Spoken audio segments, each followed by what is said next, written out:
right. Welcome back to Wildemount. So when we last left our adventurers, they were engaged in combat with Watchmaster Luglas and the guards of Bysaeus Tile. After the city's horn and bell were heard in the distance, the Watchmaster warned the group that the administration building would soon be flooded with reinforcements and pulled back with his men. Rock, the clever wizard, plotted the group's escape by beginning to burn a hole in the side of the building. Andros, having just had his kill stolen by Zakid, completed the makeshift hole by tackling the Aarakocra through it. Creeping around the side of the building, Theron saw a death trap set for the group, as dozens of warriors had mustered by the building's entrance.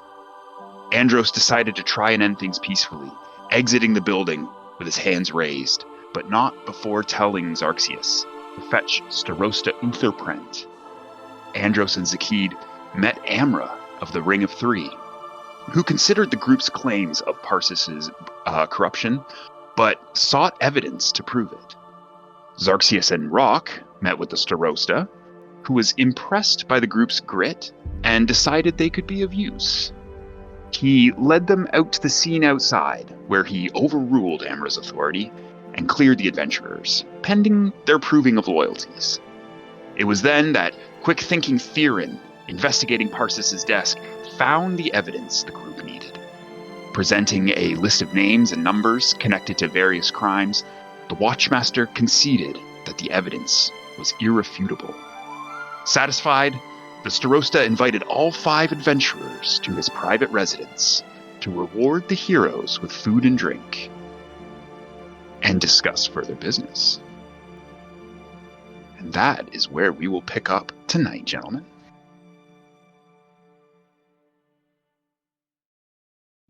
So as you all make your way into the Starosta's private residence, Andros, Zakid, and Theron entering from the access granted through the administration building. Xarxius and Rock, you guys join in from the rock from the rope bridge there. You look around, you see the Starosta's residence. For those of you who haven't been here yet, lavishly decorated. You see tapestries, fine furniture, shelves laden with books, an imposing stone statue rising in the middle of the room, and a magnificent table spread before a roaring fireplace. Uther sits on the far side of the table, beckoning you all to enter. Please, settle in. You must be exhausted and famished after that fight. I don't believe this, this is a noticeable thing, but I'm gonna just convert my sorcery points to a level 1 spell slot. That's all I can do right now. And I'm hoping at the same time to kind of be twiddling the Pearl of Power in my hand to get a level 2 spell slot back. Okay. All right. So Zakid, as he's entering here, you just see him one hand under his cloak, and just muttering words to himself as he prepares his arcane abilities.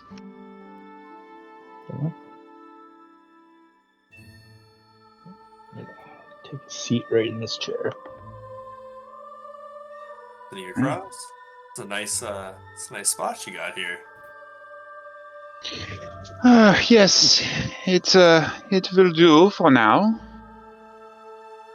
So, how may we be of service to you? Realize you must have stuck your neck out quite a bit to help us out back there. I'm sure it couldn't be for nothing.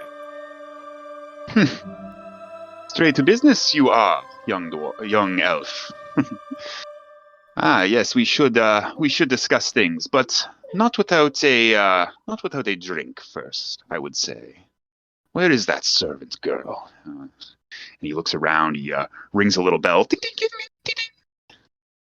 And then rushing down the stairs here is you see a young elf woman run over. Yes, Starosta. Well, what will it be to drink, everybody?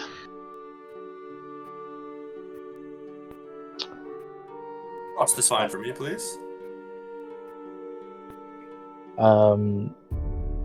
I'll take one of your, I'll take 2 fingers of your hardest liquor. Well, I'll take wine for me. Xerxes puts up his hand right after the hardest liquor comment and says, "That's me too." Andros is going to turn to the woman and say, "Who's pouring these drinks? Will that be you?" Yes, sir. That will be me. I'd like to do an insight check. All right, go ahead.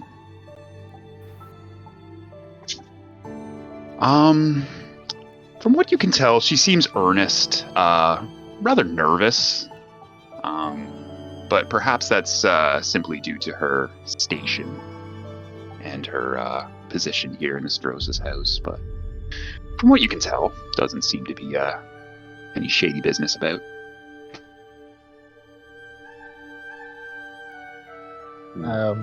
After giving water. Water. After giving his order, Zaki's gonna walk over to this bookshelf. I'm just gonna peruse his books, just like nonchalantly.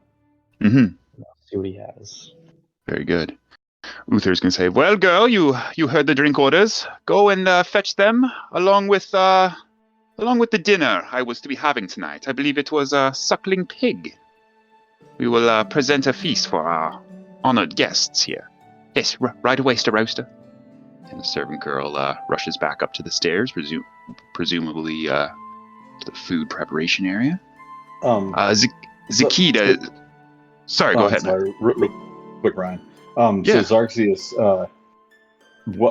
seeing her walk away and stuff and walk up the stairs, Xerxes says, "Yeah, could you tell me where the closest restroom is? I'd like to go there before, we get into things here." Yes. If you follow the, I will have one of my guards escort you upstairs. There should be a private area with a chamber pot for you. Perfect. And he nods to the guard there. Guard, follow me. He takes you, takes you up the stairs. Cool. All right. So Xerxes disappears up the stairs temporarily. Zakid, perusing the books, you see most of the books on the shelves. The titles relate to most of them to the history of the empire, historical figures, some tales of campaigns past. There are a few also intriguing titles on statecraft and politics, things of this nature. Right. Good. Rock is going to try to kind of hide behind this statue for a second and cast Detect Magic. Okay. Very cool. As you nonchalantly go about that, Rock. Are you wishing to keep this totally hidden, or? I mean, just enough. I don't know. Yeah. Go back there so no one really noticed. Sure. I'll say go ahead and make a sleight of hand check. We'll see how hidden this was.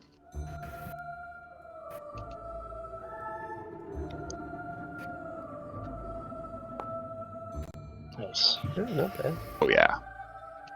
Yes. No one else in the building is. They are none the wiser. And as the spell lights up in front of you, you actually do not detect too much of a magical influence within this room. Really, just the equipment that your own party is carrying is the only thing giving off a magical aura at this time. All right. Sounds good. Okay. Yes, I see you inspecting the statue there, young gnome. That is His Highness Manfred Dwendal, the first emperor of the Dwendalian Empire. But I'm sure you know this. I've heard of him. Andros bends a knee. Likeness. Andros bends a knee, very good. Yes, his image stands here as an inspiration to myself, and also a warning to the heathens of this city of what fate befalls them should they oppose the Empire. Just as Manfred crushed the Julius Dominion, I will see that the elves' hold on these lands is destroyed, and that they truly recognize who their rulers are. You're just leaning back in his chair at this point. Yeah, Zaki's just gonna feel a little uneasy with just anyone talking about subjugating another race. Hmm. And Uther seems not to notice any of this. He's kind of just leaning back in his chair, very satisfied with himself. You guys finally get those of you who hadn't met him in person yet, get a full glimpse of the man and his well polished armor. But he seems to be a little round in the stomach, and probably not practicing his fighting skills too much. This gentleman. His thick Zemnian accent is clear enough for you all to hear, to know that he is probably of highborn race, of highborn in the Dwendalian Empire, perhaps of a bloodline long connected to the royalty. Just before we continue downstairs here, we'll jump to Xarxius there. So Xarxius, as you've made your way upstairs, the guard has led you. You go past kind of a little side servants area where you hear the servant with one other kind of rattling around in there, preparing drinks and whatnot. And he takes you past several chambers where there's little beds set up, this sort of thing, and he brings you to the very back of the chamber where there's a privacy curtain and a chamber pot. Okay. So this the guard that took me up, is that one of the Bysaeus Tau guards, or is that a Crown's guard? No, all of the guards within the Starosta's private residence here are human, and they seem to be wearing the traditional Crown's Guard apparel. Yes. So as we walk by where she is getting the drinks and stuff, can I attempt to look in there and kind of see, who's helping her, if everything looks on the up and up, all that stuff? Mm-hmm. Yeah, as you walk past, easily enough done. You see the servant woman there with another young male elf, and they are just hurriedly preparing food, pouring the drinks, just kind of rushing about, taking their jobs pretty seriously, it looks like. But yeah, you don't see anything out of the ordinary to your eye. Okay, so I'm going to head to the bathroom like as quick as I can. Go in, for what seems like a reasonable amount of time, but quick. Come back out and then go to make my way back down. But as I get back to that room, I want to see if she is still in there with this other elf. Okay. As you've so the other Crown's Guard has made his way back down. He resumes his position of guarding, and oh, nice. He didn't stay with me. He just went right back downstairs. Okay. Well, then, if that's the case, then I want to stealthily make my way back to that door and just kind of listen for a second. Okay. See what I can hear. Yeah, absolutely. Make a stealth check, Xarxius. How would I do that? Because I can't see my token to click on him. Oh, shoot. Yeah, sorry. Made you invisible there. All right, we'll pop you back up on screen. All right, cool. If you press C when you're invisible, do you still get your character sheet? You probably do. Okay. I think you could probably go on your tabs, too, on the side. Go to your actors directory, and you should be under... I think when you have character, you have a thing. You are a shadow of a whisper. You make absolutely no noise. Not even your breathing is audible. And as you lean in for a good listen.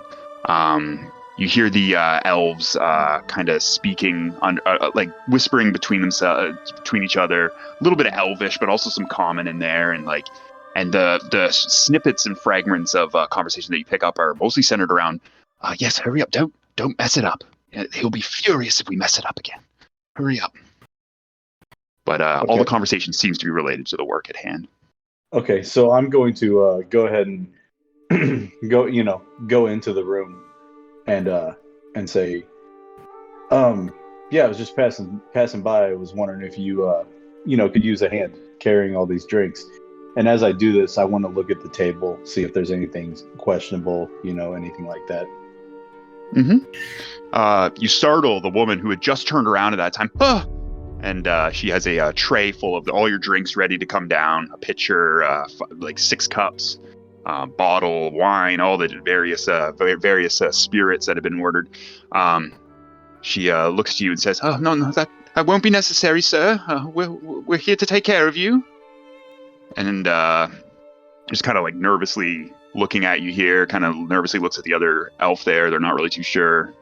Strange to have a stranger here in their food preparation area. But as you look around, you see the suckling pig that the Starosta had been talking about on a spit there, and the elf is just going about preparing that, carving some slices off of that. It's a kitchen. It's a food preparation area. All right. So other than being startled that I was there, it didn't seem like there was anything really off with them or anything like that. If you want to do an insight check, you can go ahead and see if you can get further insight here. Sure. Can you let me see me again? Oh, sorry.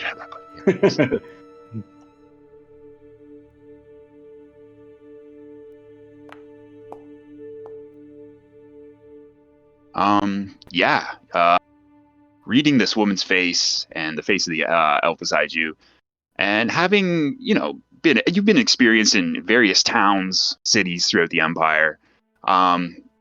These just seem to be 2 earnest, hardworking, servant class people who are just kind of harried,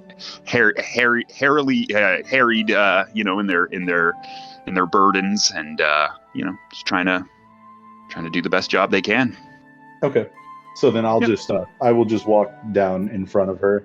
And as we're going down the steps, I'll kind of without touching her, know that I'm there to catch if she falls, offering her aid, And okay. So then as we get back down, I'll look at Andros and kind of give him a a nod, I think we're good nod. An imperceptible, yeah. Yeah. Okay. Very good. All right. And then I'll just walk back over and sit back in the chair. All right. Zakid took my chair. Jerk.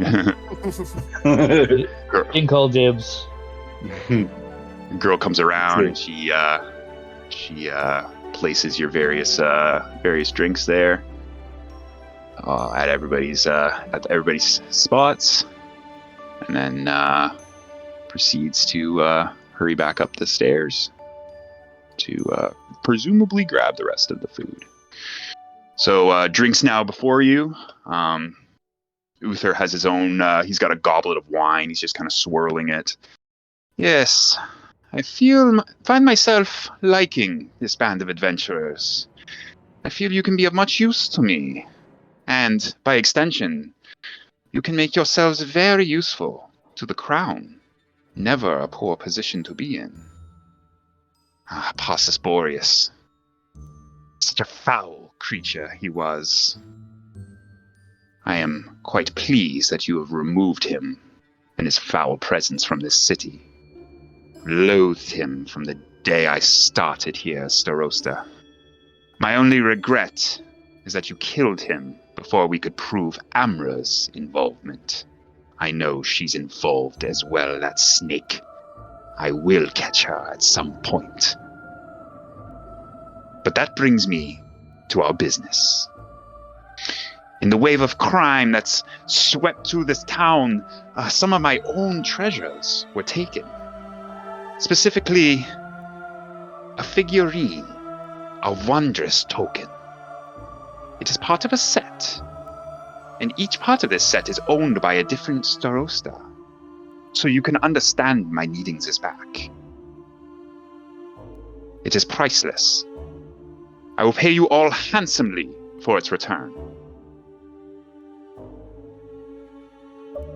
What do you all say? A simple fetch quest should be something far within the capabilities of this group. Xerxes just stands up, just slams whatever kind of, alcohol she just gave him, and says, "I'm in." While Xerxes makes that commotion, Zaki's just gonna kind of lean over to Theron and just say, I don't think it's any surprise that both of these figures in the city asked us to retrieve a figurine. Because I Go ahead. assume this is the same figurine Parsis was going to ask us to pick up. Getting the same feeling I would myself. assume. I'm also beginning to understand that these jobs are never so simple. And then Theron kind of looking over toward O3. Or Uther, speak plainly in your words. My joints, they grow tired from battle. Andros looks at him and just kind of taps his axe twice on the floor and says, "If it pleases the crown, you have my axe and my will." Uther bows his head deeply to you as you say these words. Rock asks, Speak plain. where are we Yeah, supposed- go ahead. Sorry. No, Where are we? Where Go ahead, Rock. Find this figure. yes. As a figurine, it is a simple image of a silver raven. However, it is of great importance to both myself and the continuity of the Starosta and network of Starostas throughout the Empire. It is, well, I can come show you, actually. Uther gets up, takes a sip of his wine, puts it back down on the table. Who is the navigator in your party? Your cartographer? He walks over here to the a map which is sprawled out on this ornate table here. Zaki, doing his best Xerxes impression, will slam his liquor and then walk over. And Xerxes is like, "Hell yeah!" and kind of raises his empty cup to him. So at this point, the servant girl comes back down, and she's carrying a platter with a silver top on top, a silver cover on top of it. Places it on the table, removes the cover, steaming. Well, the smell of wonderfully fine cooked foods and herbs enters your noses as this beautiful succulent meal is put down, and served onto plates in various spots. As she goes about doing that, Uther over at the map there is a key. He points to a spot on the map, which appears to be about 60 miles southeast of Bysaeus Tile. You reason probably about a 3-day journey. My men tell me that they are encamped here. They have been there for a day already. I am not sure how much longer they will stay there, so it is imperative that you move quickly in these matters. I assume someone who would steal from the Starosta are no average thieves. Do you have any idea of who these evil creatures are? Indeed. I have my suspicions that the thief, who is known throughout town as Brigand Tech, is responsible. He has not been seen in town for several days, and with him went many valuable pieces of merchandise. He runs a small band. He has recruited his own small band. There were maybe perhaps a dozen men there in the camp or more. You should be cautious. But seeing how easily you dealt with Parsis and his men, I have confidence that you all should succeed. Zakid's gonna kind of like hold a wound and like kind of make this face, like not actually saying anything audibly, but yeah, right, easily dealt with. And then look back to the Starosta and say, if this job is in need of such haste, perhaps you could lend us a few horses. Sorry, what was that last part there, Zakid? Zakid's requesting horses to get us to the item quicker. If it is of such importance, we get there before they leave.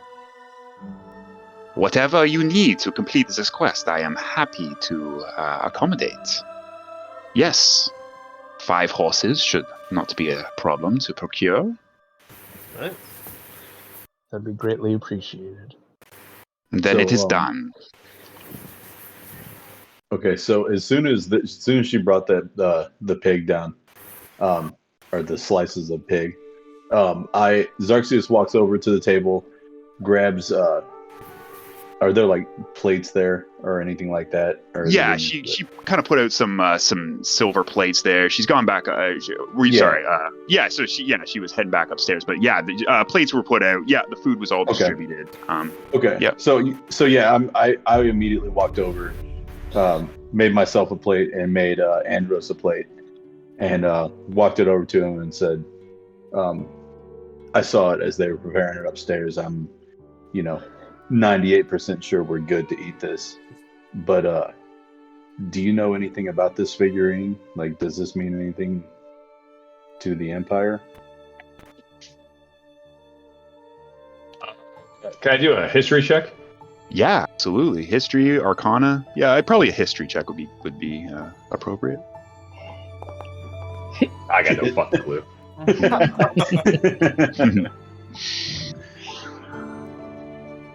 Yeah, it doesn't Plus ring a bell. 5 in history too. Damn. Yeah. I guess you missed that day in class. Yeah.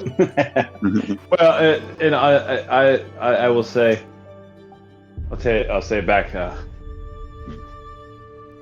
was never very good at being a learned student.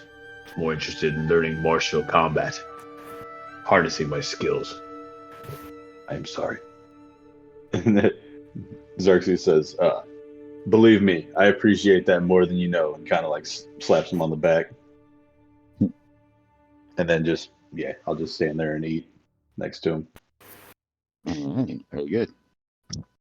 The food is delicious, by the way. Fuck yeah, it is. Suckling Inside check. pig. Yeah. Liar. Go ahead. No, I'm kidding. You can certainly try. So Zakid is gonna kind of try and lean on the comment of anything we need, and kind of continue the conversation of saying, I've heard your city has quite the library. I perhaps would love to take a few books along with me. Would there be any trouble with this? I would much prefer you.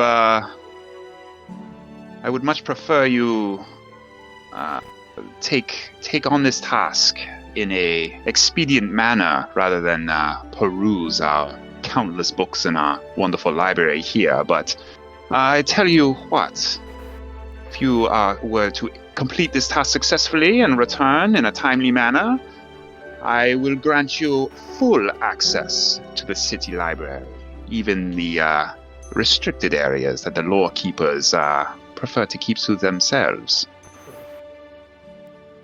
That seems like a fair trade. What time of day is it?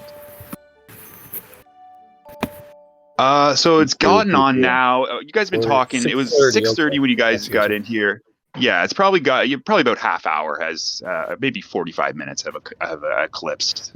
So it's probably 12 now. Okay, so Rock speaks up and says, "Well, are we planning on leaving tomorrow morning? We're gonna get a night's sleep and then leave. Is that all right?" Yeah, Uther walks over to you, Rock, and says, "Yes, of course, my honored friend. You are welcome to stay here. We have luxurious guest accommodations upstairs. You will each have your own private chamber to rest in for the night. And in the morning, I will ensure that you are equipped with horses outside the city gates." Zakid is gonna head over to Theron and say, "Well, hopefully, too, we can retrieve your equipment before we leave. Hopefully, the blacksmith is still cordial towards us." I believe he will be fine. In fact, I will head there before going to our rooms. Probably wise. And then just as a note for how the scene progresses, Zakid is going to try and stay behind as much as possible in this room till there's as few people in it as possible. This room, you're saying? Okay. This room that we're currently in. Sure. So as the evening progresses, Uther he retakes his seat. He he digs into his meal, eating. "Sit, please, eat, enjoy." So he's gonna eat his food. While this happens, let us go ahead and give you guys all this.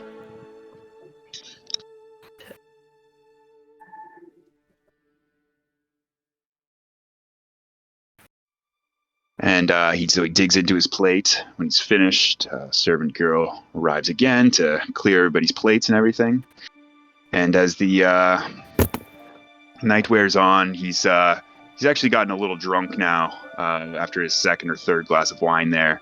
And he just kind of he seems insistent on telling stories of the man who this statue represents here, Manfred. He says, "When the Jewelist Dominion raised arms against the Empire 300 years ago, it was our forces led by Manfred who achieved victory after victory. We occupied their great capital of Zadash, where the enemy Baron and Baroness summoned the Emperor to negotiate a peace. Here, Jul's treachery was revealed as they attempted to assassinate Manfred. They were caught, however, and their bodies were hung in Zadash's Pentamarket for 3 weeks, while the crows pecked at their eyes. A lesson, perhaps, all others of ambition would be wise to learn." But enough talk of such gruesome matters. You must all be very tired. I will head off to my own quarters. I trust my guards and servants can see you to yours. I will see you in the morning, adventurers. That's good. With that, Uther Prent leaves and go. As he walks by me, I'm gonna try to dap him up, even against, kind of against his will, just like a goofy ass handshake. What is this? Is this common in your culture? Yeah, I mean, usually after that we kiss on the mouth, but you've been drinking a little bit. I'm gonna let you go.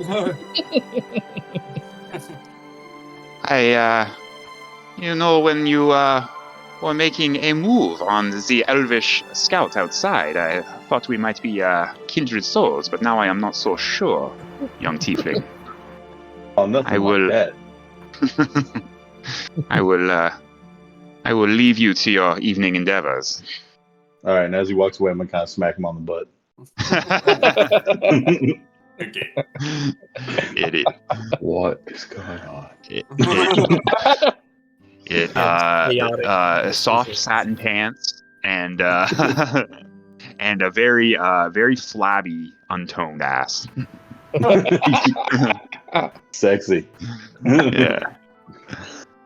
So he disappears up the stairs. The servant girl comes back. "May I show you all to your rooms? Are you ready to retire for the evening?" Yes, I am. Rock is Absolutely. Yes. Zakid is gonna pick up any book and sit down and just say, If you don't mind, I'm not quite tired yet. I would love to stay by this fire and read a book for just a while. No, very, very well. You are guests of the Starosta.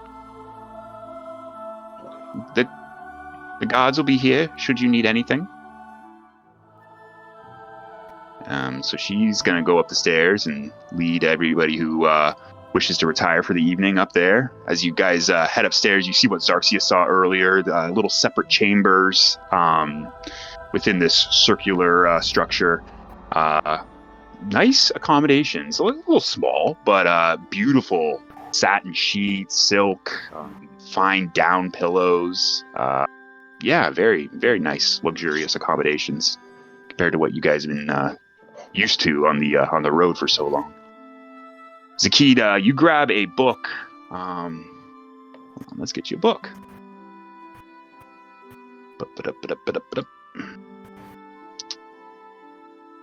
So you grab a book.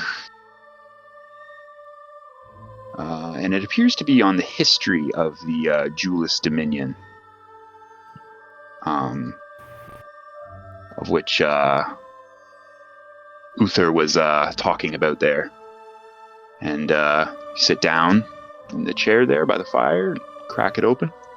Dusty old tome. So I'm gonna kind of like pace as I read, just kind of pace the room. So like, has everyone gone upstairs outside of the guards? Everybody followed in I know Theron and Xarxius, Rock is up there. Andros, did you go upstairs as well? Yes, it did. Sorry. Okay, no worries. So everybody's upstairs now except for the two Crown's Guard who are still standing guard down here loyally. So as I'm pacing, I'm gonna cast Gust in an attempt to just like rustle wind around. If there's any small objects that would move, or like it says, like a shutter to shut down, like to shut. So basically to create noise to distract either of the guards. Okay. So a breeze moves through from a seemingly supernatural source. They both kind of look around confusedly. The candles kind of flicker. Few of the pages, this open book over here, kind of few of the pages flip. The map over here kind of rolls up into the side, the feather and the quill moving. I assume you're not going harder than that kind of air. No, correct? Yeah. Almost as little as possible, just enough to make something happen. Okay. So the two guards kind of look at each other, kind of curiously, and then look at you, the only other person in the room. I'm doing my best just to pretend to be reading the book. Okay. So this Crown Guard who kind of suspiciously was looking at you, he's going to take a step over here, and he's going to take a step back over, peek out the curtains, back out to the rope bridge, just kind of inspect things over there. This Crown Guard's guard down here to the south still remains on watch. Watching you pretty closely. Watch me closely, okay. I'm going to start walking towards the stairs and probably not open it up, but at least try to investigate this little hatch. Mm-hmm. So as you you're just kind of looking down, reading your book, walking as you read, as you do, and you look over at the as briefly as you can, with it appearing to be nondescript. Yeah, you look over, you see a what appears to be a trap door, maybe 3 feet by 3 feet. Wooden. There's a latch on there. Does appear to it doesn't appear to be like a lock on it or anything, but it seem to be kind of like a mechanism that needs to be opened in order to open the door. Okay. So yeah, I'm just gonna walk over, that was my main cause for staying behind, and put the book back on the shelf, and then head towards the stairs to join with the party. All right, beautiful.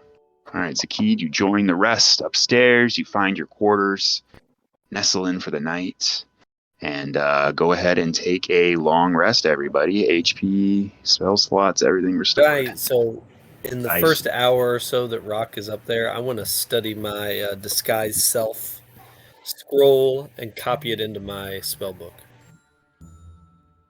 Okay. Ooh. And before beginning meditation 2, Theron is going to switch armor, kind of start just getting his gear ready. Doing all of this on the floor. He's not going to go into these lavish, comfortable beddings and stuff like that. He's just going to kind of keep to himself in a small area of the room and kind of get ready for tomorrow. Hey, very cool. 37 hit points. Holy shit! You needed that. He Is it said, me? wow. Yeah. Yeah. Yeah, I have 50 hit points total. Dang. Covered 11. All She right. mage. Doing okay. 11? I remember my first rest. Arr. Okay, when I have All right, guys. Just my shield thing up, I have so 49 hit points. really. When I have my arcane ward thing, Oh, you've had some good rolls, man. it's ridiculous. It's That's 14 awesome. is what it is. So I've got 55 up to You say when you put shield up? this arcane ward thing. Like when I use That's when I use an crazy. abjuration spell, Oh, the shield thing. That's awesome. that is awesome. I get two break. That is not. He's no glass cannon. This Nah. guy. One request before our day starts. Mhm. Something I would do in my room. Mhm. Can I? Five knuckle shuffle. Plucking some feathers, you know. Can I use this allure root and my water skin with my herbalism kit to brew it into a tea?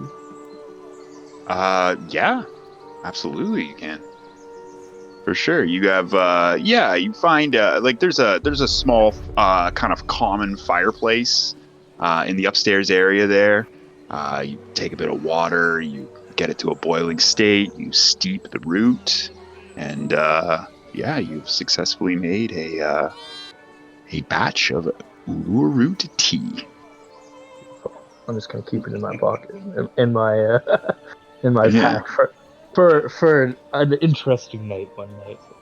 I actually have so go. I have 2 doses of allure root tea too. Yeah, Xerxes has 2. Yeah. So, Me and Xerxes gonna be the best of friends one night. Yeah. Okay. So I'll make I sure that love gets you, man. Yeah. I can see the music. Okay, so I'll go ahead and make sure that gets into your inventory.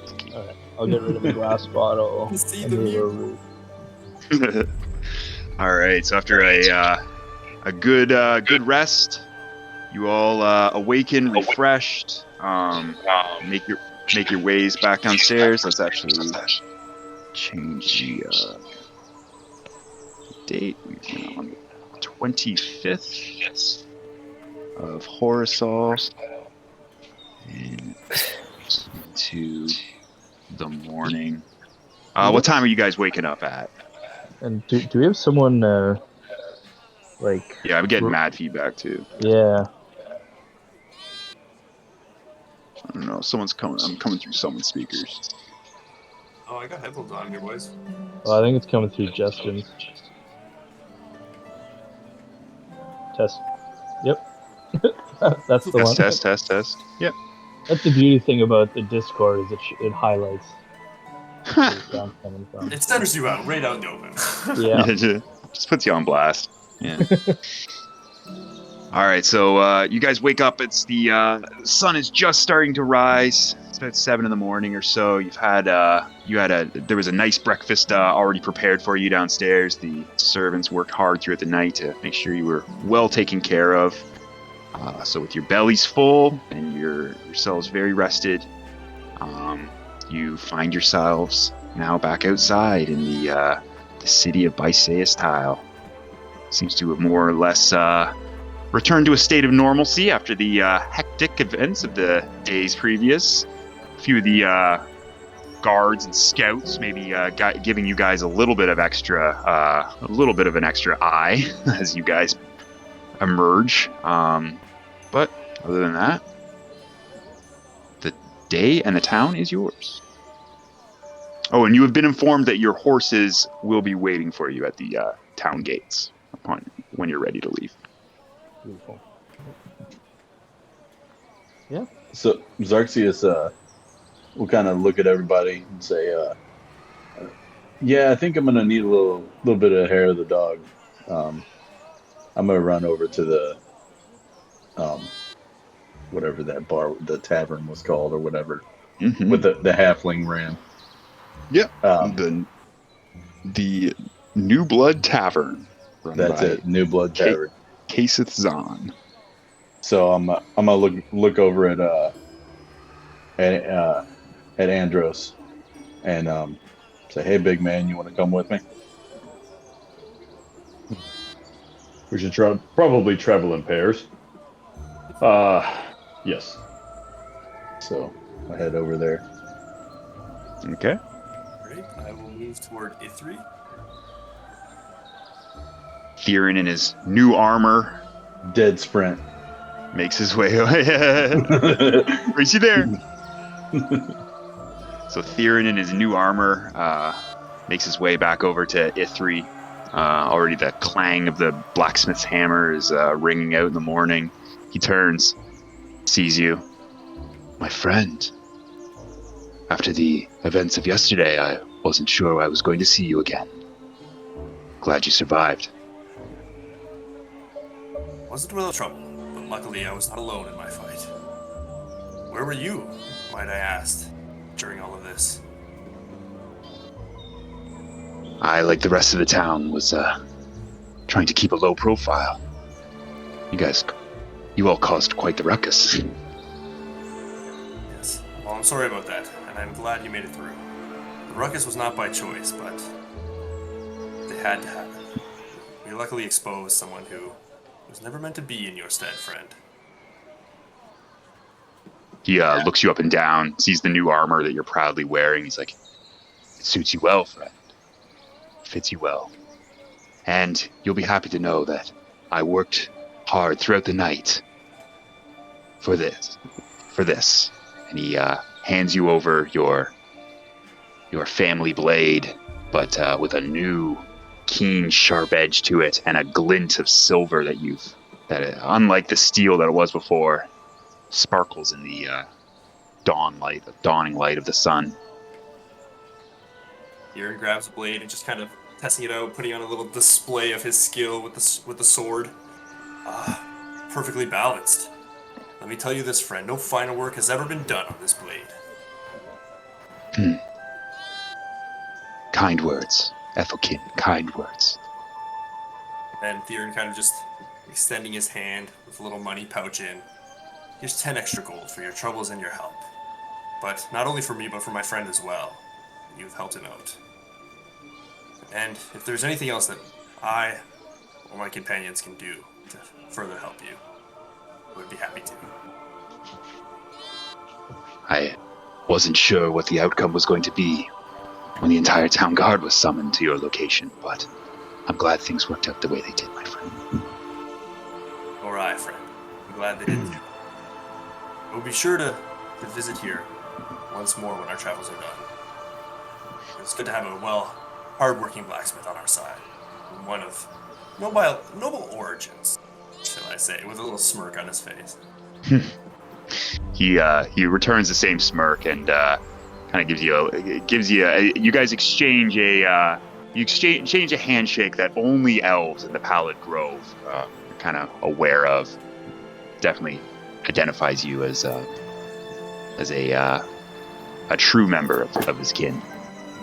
And then in Elvish, Theron would just say, "Farewell, friend." Kind of make his way off. Very well. All right. Xarxius, Andros, back at the New Blood Tavern as you guys walk in. Well, if it isn't the town troublemakers, I didn't think I'd see either of your mugs again. Hold on one second. I'm trying to figure out if I wrote down her name. I only looked at the name tag. I couldn't remember. It's all good. Oh. You can highlight over the token. It'll say it that's too. right. Yeah. That's right. Yeah. Don't call her sugar tits. So, yeah. I've been called worse. Yeah. I'll just walk up to her and up to the bar and lay a couple silver down and say, hey, good looking. You got something that can get me going again? I think sounds like we're going adventuring and trying to get myself in the right spot. I've got stuff that can get you going. I got stuff that I can knock you on your ass. I got everything in between. After we succeed here, I'll come back and you can knock me on my ass. Very nice, very nice. Inspiration to Xarxius, the charismatic rogue there. Yeah, she kind of just smiles, snickers, puts a couple glasses. What about the big guy back there? Is he having one too? And Xarxius will turn around and say, "Hey, Biggin, you want something?" I want 2 somethings. That sounded really bad. Just 2 drinks. 2 drinks. Okay. Yeah, and Xarxius will kind of turn around, like eyebrows raised, like, I think he wants a big drink, maybe, or two small ones, whatever you got. And she then smiles again. And then he's like, hold up, puts his hand up, looks over at the monkey, and says, "Monkey, how about some adventuring music? Do you know something? Do you know maybe The Trooper by Iron Maiden?"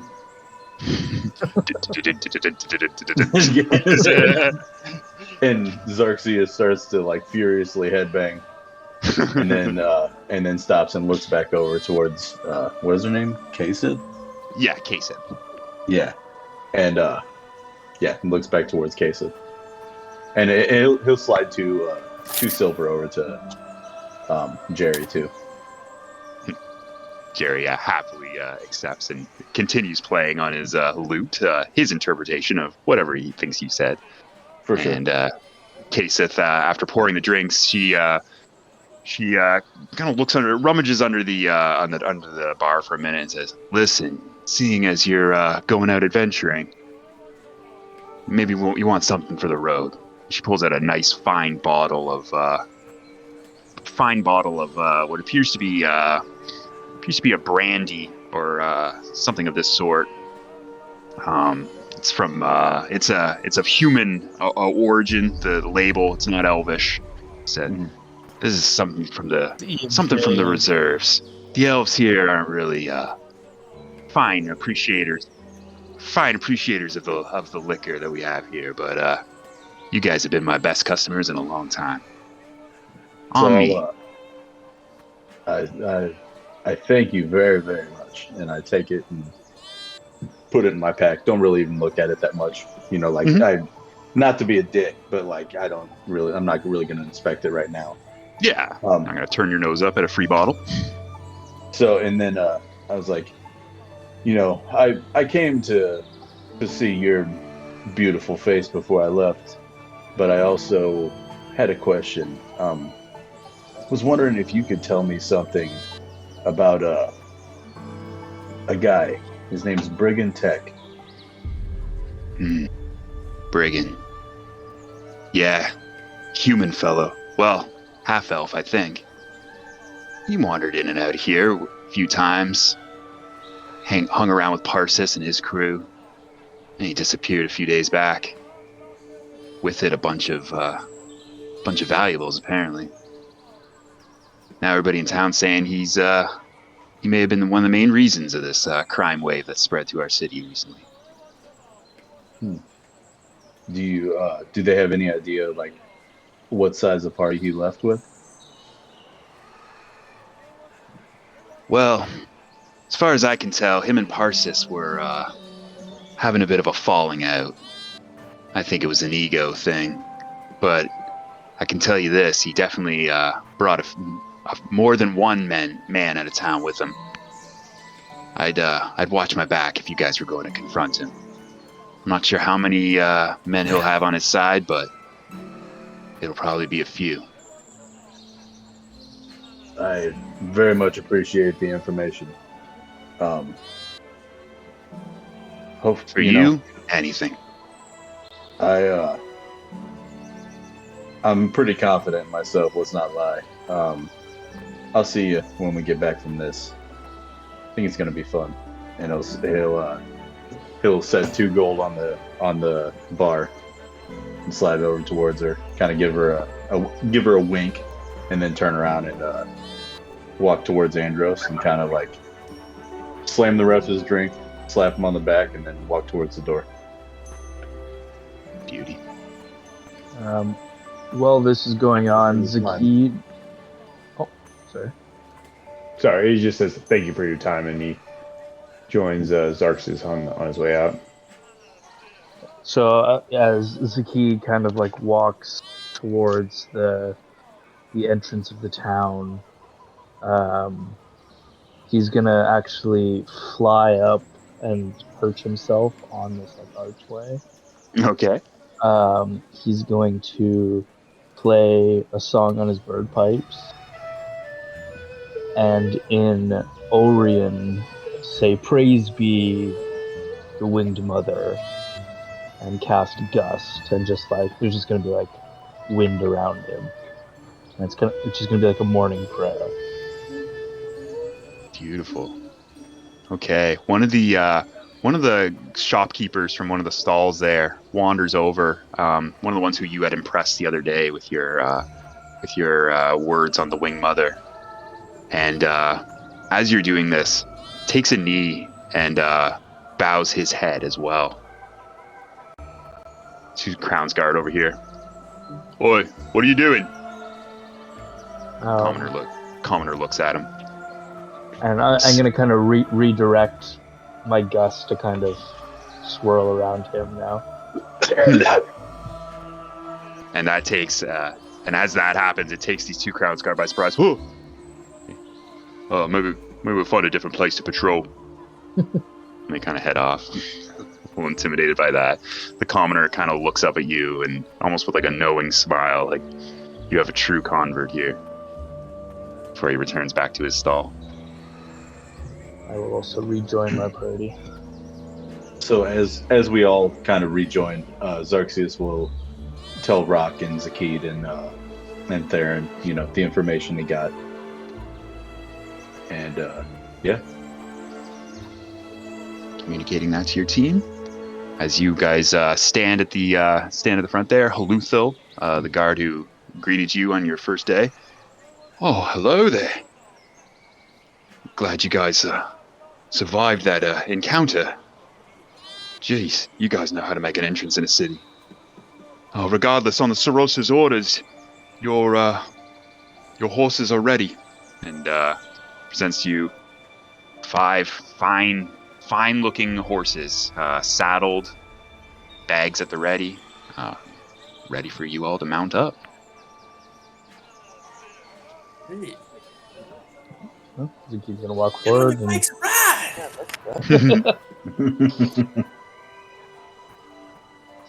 Never really being someone who's rode a horse before. He's gonna kind of look at a horse, like he's just kind of confused with what to do. This is interesting. Actually, just for RP purposes, who has experience? Right, obviously Andros. I'm sure you have had experience with mounted combat, being a member of Blade Garden, but I don't want to speak for you. But Yes, who else has? Yeah, who else? Is there any other riding legends I would here say amongst Rock's the party? probably never ridden a horse. I would guess that I've never ridden. And Rock goes to Andros and says, Okay. Hey, will you help me up here?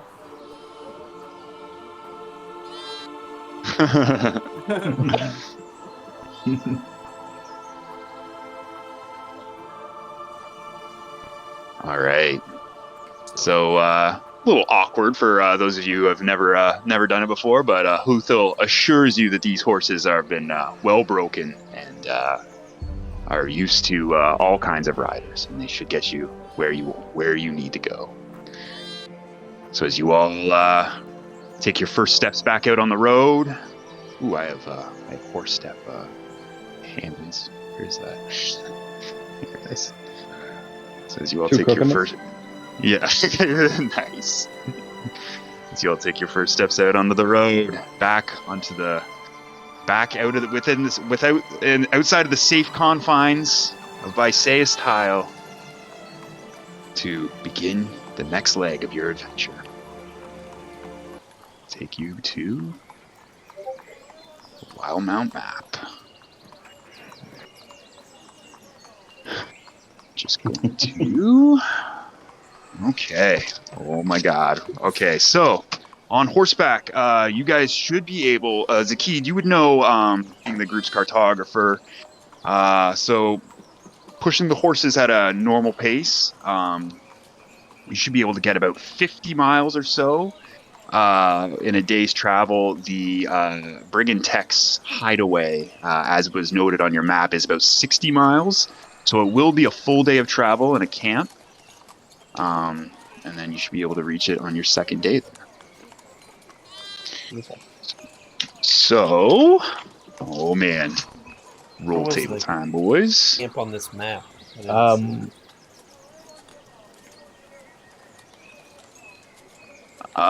So it would actually be, I'm just gonna move the key there. It probably, in the grand scheme of things, probably wouldn't look too far. It'd probably be about there at the base of this mountain, Dunrock Mountains. Yeah. Zakid's gonna, as we ride, he's gonna talk to the party and say, perhaps we should camp earlier and arrive at this encampment in the middle of the night. Bad idea. Interesting.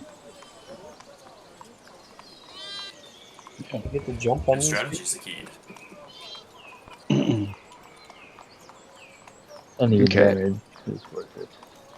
Okay, so you're gonna try to ride to about early afternoon, perhaps have a camp out, and then leave at dawn the next morning, and try to arrive by nightfall, sort of thing, or or you want to arrive in the dead of night. Time is so you arrive in the dead of night. Yeah, that's what I was thinking. We'll do a party. While they're sleeping. Yeah, exactly. Very interesting. Okay. All right. Well, as you take off on the road, 17. Oh, you guys are lucky. It is an uneventful day of travel, and you're able to arrive at camp on your first day there without too much issue. So still, sun's still high in the sky, I guess. So you guys have traveled. It would probably be about maybe three, late, getting on 4 o'clock in the afternoon there. Are you guys taking a full rest, or? Zakid's gonna wrestle up some grub. He's got that rabbit that he hunted. And we'll do like a rabbit and like cranberry sauce. Beautiful. Type of meal. Very good. And then not actually sleep, still feeling pretty rested from the night before. Just making sure you're as recharged as possible. Yeah, exactly. And just for flavor, as the US, Zakid would play the song like this. Beautiful. So, all right. As we get here, Xerxes will kind of get all settled in and everything, and just kind of be like, well, and he'll make sure he says it loud enough that Zakid can hear. Like, well, we don't have any wagons here to burn, so I guess I'll just go to sleep. Zakid will, unfortunately, smirk at that. He doesn't want to, but he will. Okay. So as you guys kind of take a brief rest there and then continue on your ways.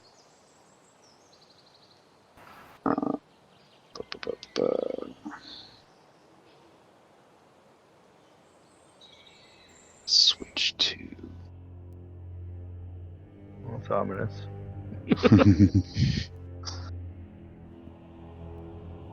Alright, so we will switch to some.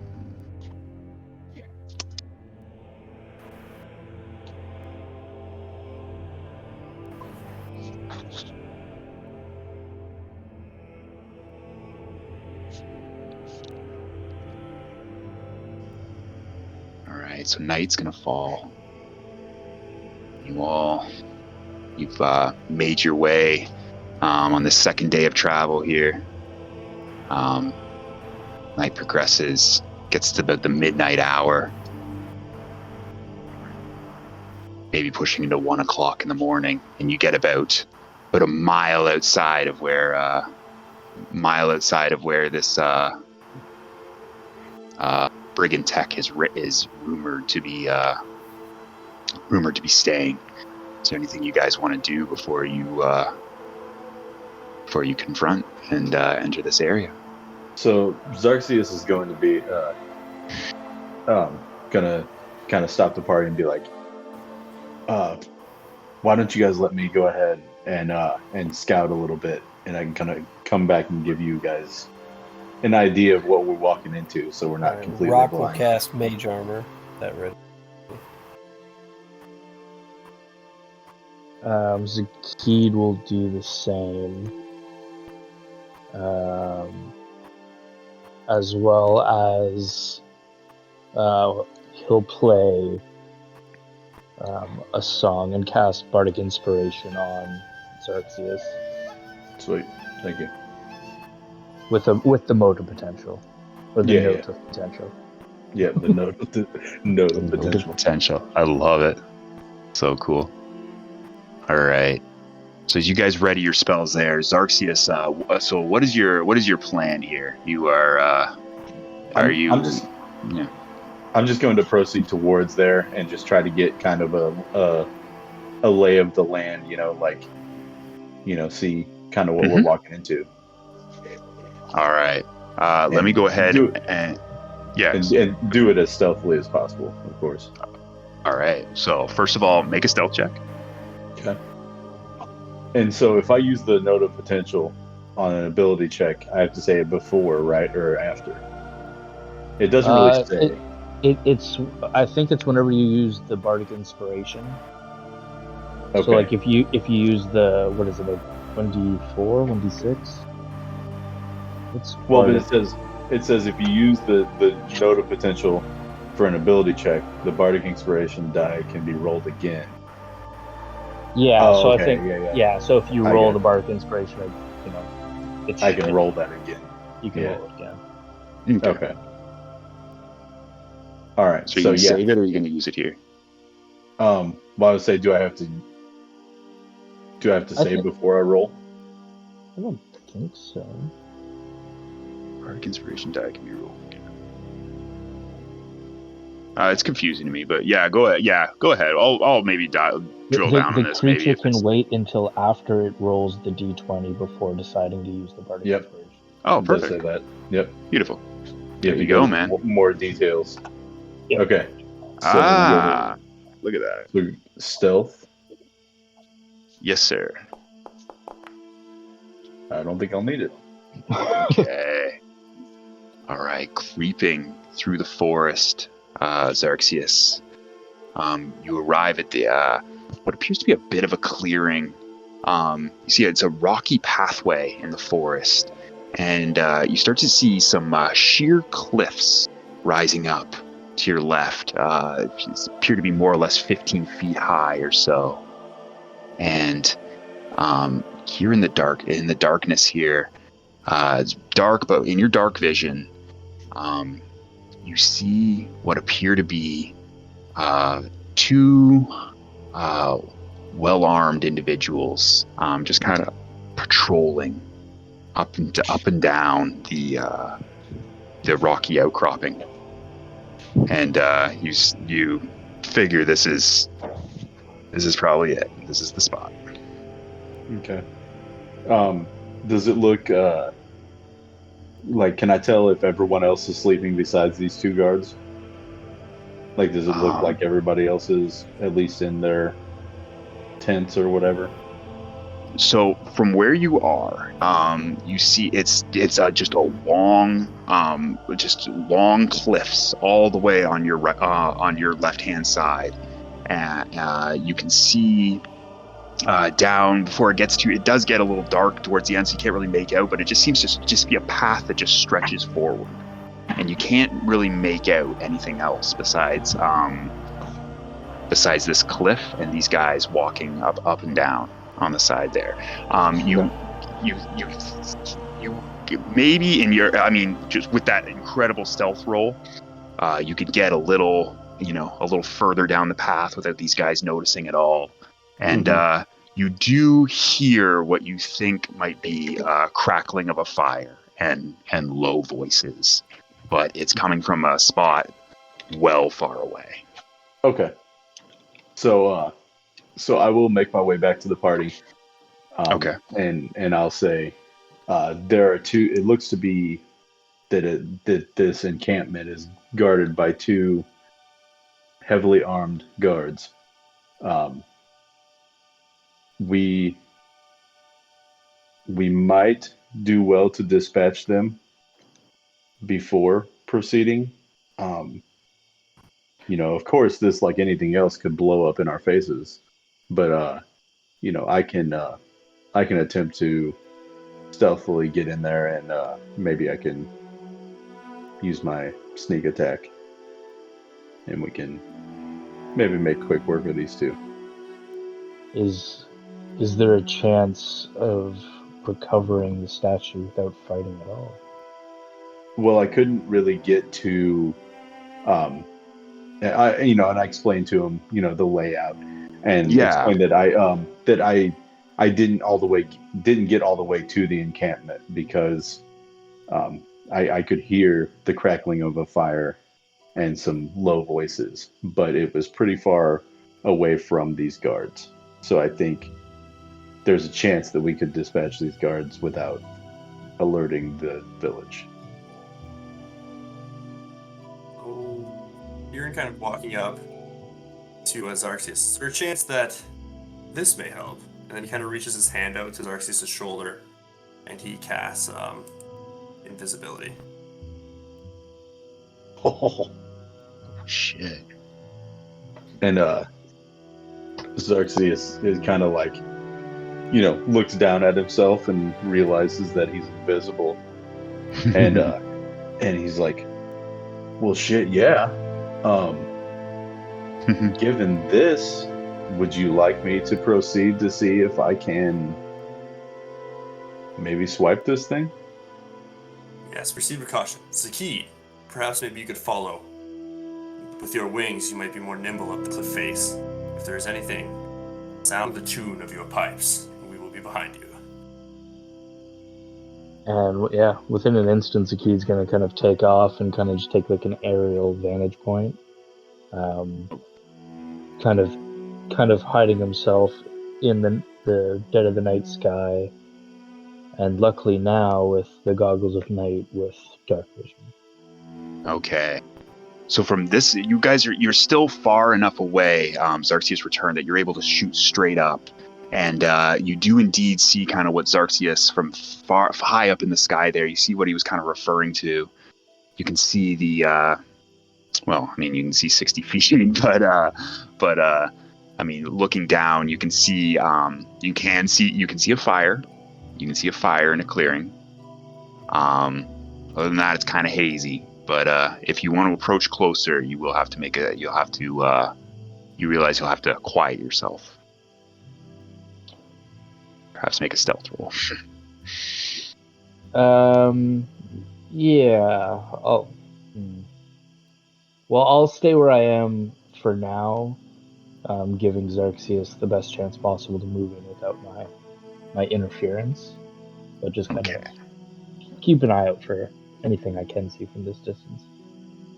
Okay. Yeah, unfortunately it's not too much, but you do definitely see a fire, and you can see some specks around it in the distance. Okay.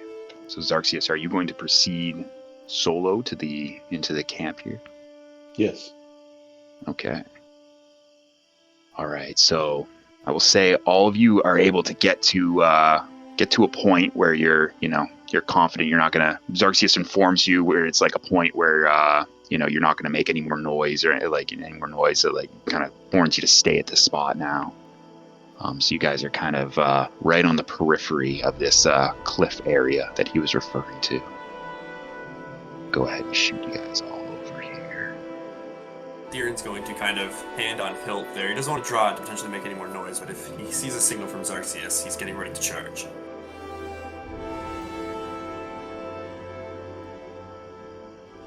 So, first of all, go ahead and get some tense music going. Shit, yeah. And also, should it be this dark for dark vision people? Yeah, because dark vision, you can only see grays. Yeah, it's shades of gray. There's no Nice. fire. There is That's nothing. a cool touch. I like that. Yeah, it is very shadowy here in the dead of night. Maybe another hour's progressed while you guys were doing all this. So I don't yeah, see getting on anything. maybe I'm gonna refresh. maybe 2 a.m. here. Do you Do you have dark vision? Yeah. Everyone should except Zaki, but Zaki should have it now too. Oh, okay. Yeah. Are you able to change that on your token, Zaki, to go ahead and give yourself the required vision? Probably if I can hunt down where it is. Here, I got you. God damn it. Still not working? Vision. Custom.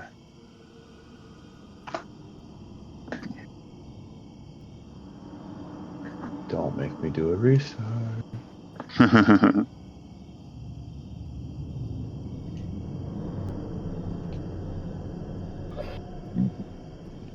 That you should have some stuff switch around there now, Zakid. It still looks black. I had it a second ago and then it went away.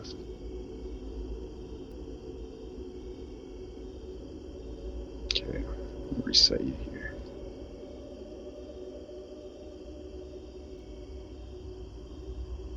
I can see. We will have all these technical difficulties worked out at some point. Fuck that. I love the struggle. Struggle is real. Alright, just trying to figure out Zakid's vision here. So would that just be like dim vision?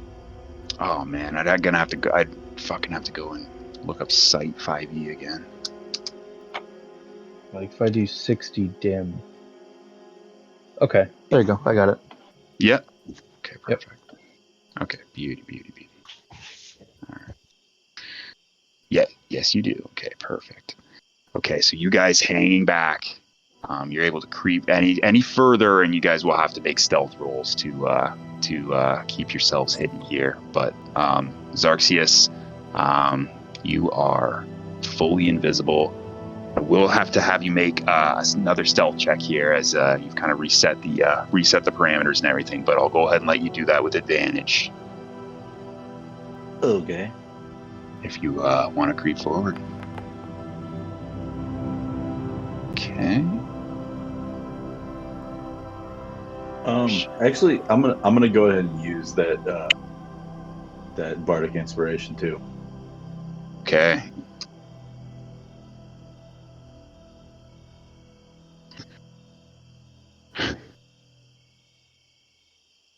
How do I roll it? Just I think, yeah. Yeah, just I clicked on the thing and it didn't really. So what is it? R/D. You have the picture of it. You say it's a D6? Oh.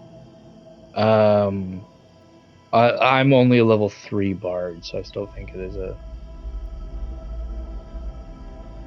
Let's see. I would say the thing whenever you put it The up there Bardic says a 4. Inspiration It says says a D6. D4. Yeah. Click on that thing. Mode of possibility. Well, that's what I'm. Oh, I'm looking at the. A mode creature of rolls Bardic Inspiration die to add it to ability check. The creature can roll the Bardic Inspiration die Oh, again and choose which roll to use. Yeah, it says D6 on roll20.net. So you would add roll a d6 to that, eh? Yeah, and add it on. Yeah. Oh, I didn't do the right thing. What is it? It's R So /R space /R. and then 1d6. Or you can just even click there should be the things on the bottom there. You can click the D6 button once and then. Oh yeah, there is some down there, isn't there? Yep. Okay, so adding 4 to that, so 22 total. Yep. All right. Well, Alright. in case you want it, yeah, I was gonna say you can roll a second one just in case, because that Well, that Do you have uses. to take the second one? I think it gets used as soon as you use the Bardic Inspiration. Okay. Yes, the mode Oh, of I get what dis- you're saying. So I can go ahead and roll it again. Yeah. Oh, not 2. the node of potential disappears on top of your head as you fuck with time. Retrace your steps. There you go. Yeah, I'll take it. Oh, hey, let's Okay. take it. 23. This is a big one. All right. So All right, invisible and to the best of your knowledge, hidden. All right. Yeah. So Shit. so I am going to. Is this like how tall is this cliff face here? About 15 feet high, it rises. Okay. So, So I'm gonna figures- just go. Yeah. I'm just gonna go around it, I guess, Okay. just- so I don't like disturb any rocks or anything like that. Okay. And I'm making sure to not like run into any trees or anything and be Yeah, be with quiet and all that stuff. with a 23 stealth, you are a whisper going through this area here.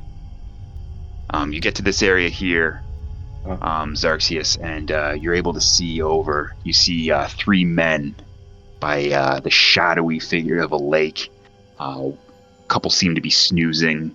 One seems to be just kind of his back's turned to you, just facing the lake. He's just kind of swishing his hand back and forth in the water, just kind of passing time. Okay. So Still haven't noticed you. All right, I'm gonna proceed. Okay. Proceeding forward, you come into a new area here. And now, once you get to this area here, Xerxes, you can hear the voices around the crackling fire. You now realize that the fire is on the cliffs directly ahead of you. Another 15-foot bluff or so rising up. The fire is contained on this plateau. You hear voices speaking a little. You can hear them a little clearer now. Just cursing voices, kind of like a rough crowd. You maybe even hear a little bit of thieves' cant that your ears can pick up. At this point here, I'll have you make another stealth check, please. All right. I have no idea where you are, even, dude. Oh God. Can I use my point of inspiration? Yes, you can. Good thing I hit on that bartender. There was some character. Do you still get advantage with invisibility, or is it only on? I was kind of wondering did that as. Yeah, you actually don't. I looked it up. I just kind of used it as flavor there because your first stealth roll was so good. I was going to keep that going there, just on the DM's discretion. All right. Okay, 15. Okay, now hold on. I gotta actually check a couple things here. Damn, how much inspiration this guy got? Well, he had Bardic inspiration. He had GM inspiration. Yep. Yeah. All right. So, yeah. To the best, you are still hidden. Obviously, you're still invisible. Yeah, you can proceed if you like. To your best of your knowledge, you're still hidden. So this is a 15-foot cliff face? This is a 15-foot cliff face, straight up. Okay. Yes. So I'm going to get where I'm behind this tree from these other two people over here.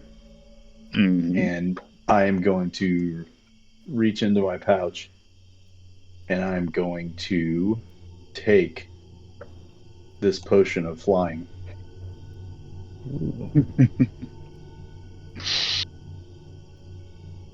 Man, we got some creative players at this table. I like it. Xerxes is now a ghost, invisible and flying through the air. Literally, man. Ooh. You gain a flying speed equal to walking speed for 1 hour and can hover. All right. So you down that? I down that, and I'm going to fly up. Your feet leave the ground as if just a couple inches off the ground. Woo! And you realize that you could propel yourself in any direction you like. All right, so I'm gonna fly up the cliff face and kind of get, stay above them, but kind of get close to the fire and see if I can. I want to see if I can figure out who I think. If I can figure out that one of these is the dude, Brigand. That's his name. Sure. Okay, so an invisible Xerxes flies overhead of these guys here. You hover. It takes a while, maybe about 5 minutes of hovering or so, but eventually you do hear one of the men refer to this man here in the hood. You hear him call him Tech very clearly. Okay. So I'm going to go over towards him and, very carefully, hover down a little closer to him and kind of look around and inspect and see if I can see see any kind of statue or anything, the statue of the Raven. Mm-hmm. See if he's got it on his person. Yeah, make an investigation check.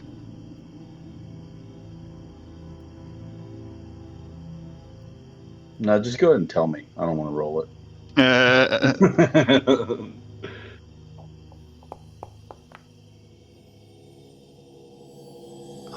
So what you can see on this gentleman, he's wearing a black cloak, obviously hood up, black gloves, black attire.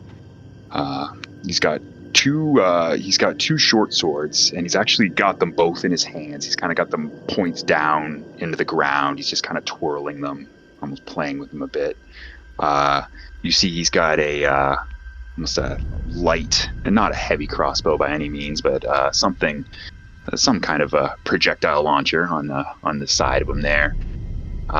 You see pouches, perhaps, because you're kind of from the back of him, bulging out there. But safe from getting any closer, you can't really make out anything else on him.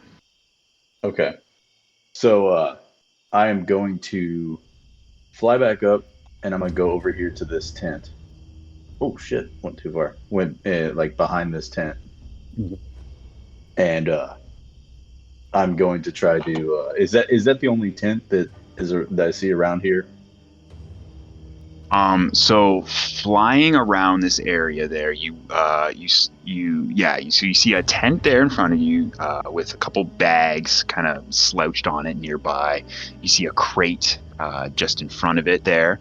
You see over here a wagon, which is interesting because it doesn't appear to be any horses nearby or anything, but it looks like a horse-drawn wagon right over there. And then, just ahead of you, you see, more cliffs rising up. Okay. Just can't quite see what's up on there yet. Just so I know, how long since I've taken this potion has it been? I'd say only about 15 minutes or so. Cool. All right, so I am going to Same with your invisibility spell. That was only like 10 minutes before or so. Sure. Okay. So I'm going to see if there's a way I can get into this tent without really disturbing it. Just trying to get in it without them seeing me, basically. Yeah, absolutely. A slit or something I can slide in. For sure. Make a sleight of hand check.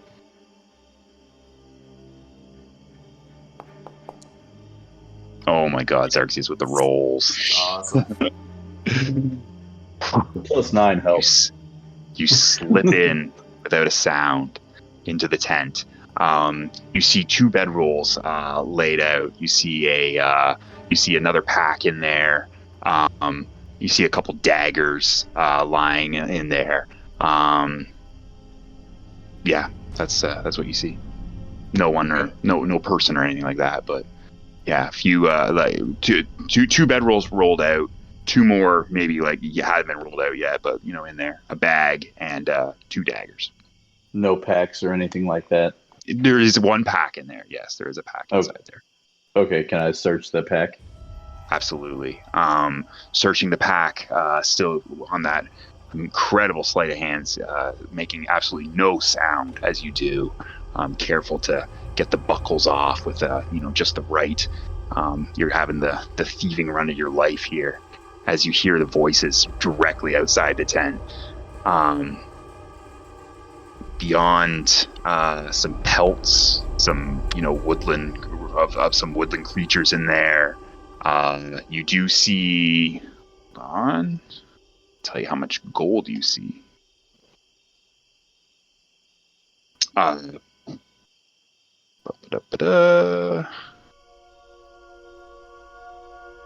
Oh shit! Okay. Oh wow! What a roll! You find 100. You find 110 gold pieces in there, and 240 silver pieces. All right. But no figurine. Okay. Well, I'm going to definitely take that. I imagine you would. And I will make my way back out of the tent. And okay. Slipping outside. And then say another 10 minutes has gone by here. So just in the clock in the corner there, when you get to 2:52, your time has expired on your invisibility. And so 2:42, your time has expired on your visibility. 2:52 is your levitation. Okay. So I'm going to make my way around the back of the wagon. Okay. Flying silently still. These guys are none the wiser. They're actually now kind of having a couple of them are having a little 5-finger fillet challenge. With the knives. Yep. So yeah. I'm gonna try to get kind of check out the back of this wagon. And if I have to float to like not put any weight on the thing, like all that stuff, like I just want to be as stealthy as I can. Mm-hmm. Yeah, absolutely. See what's in the wagon here. Absolutely. Go ahead and make another sleight of hand check, please. Okay.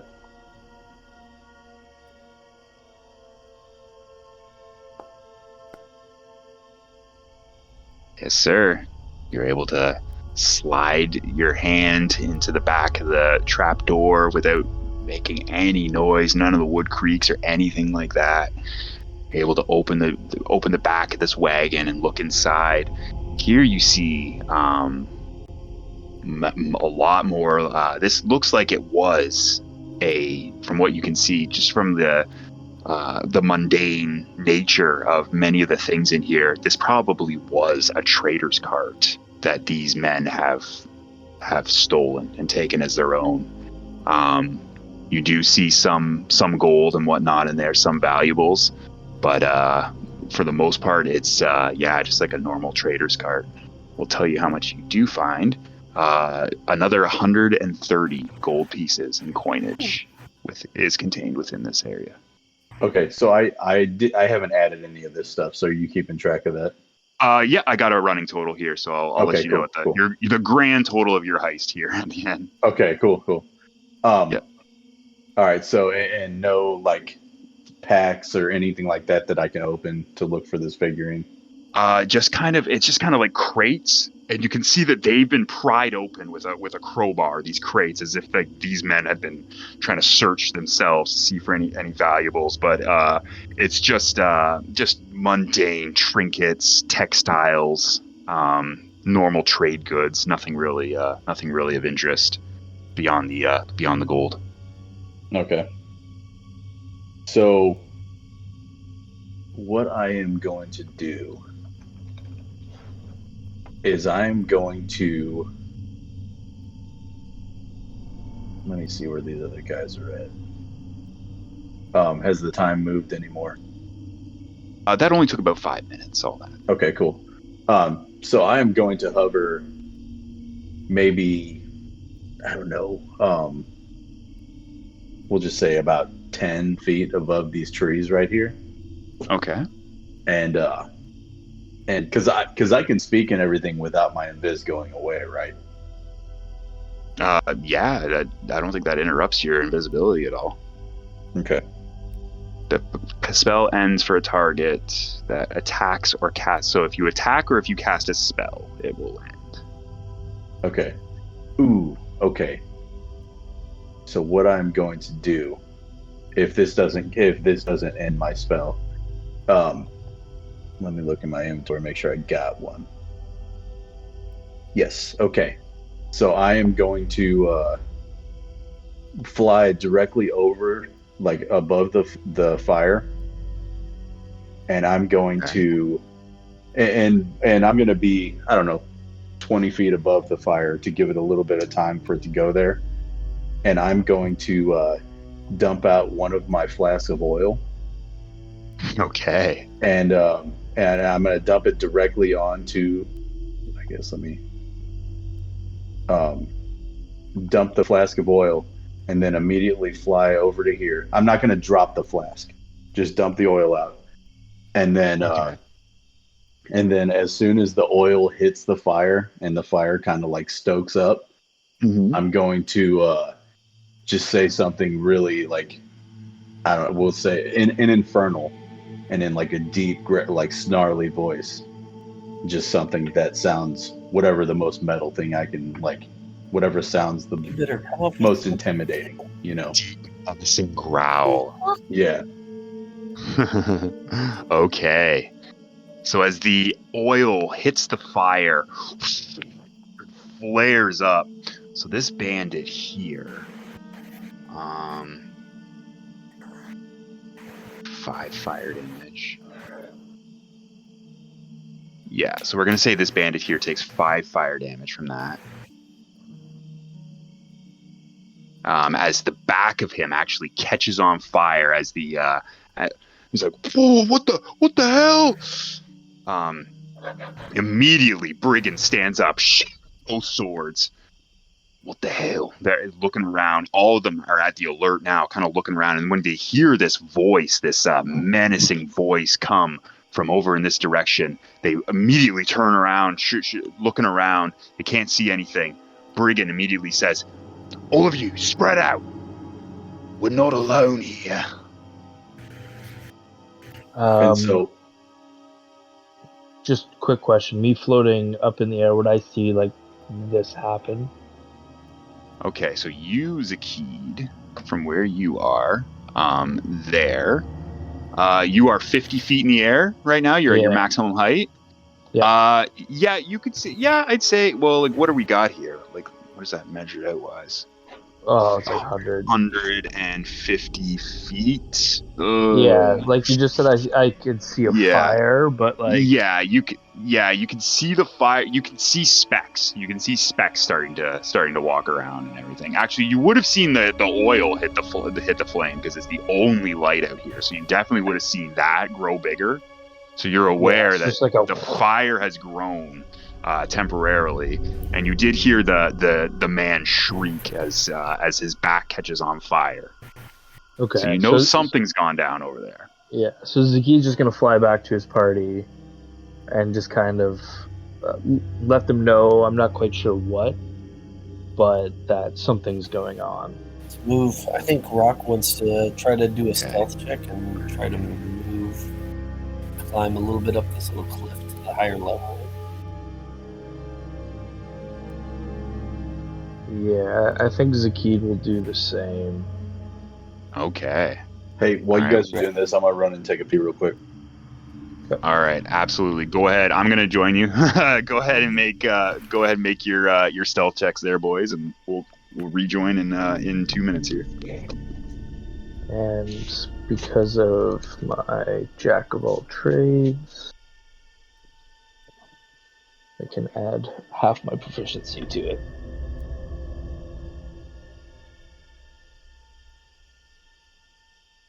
So if I get a proficiency of 3, is half of that going to be 1 or 2? Yeah. It's rounded down. Oh, right. Oh, jeez. It's right there. Maybe if I read things.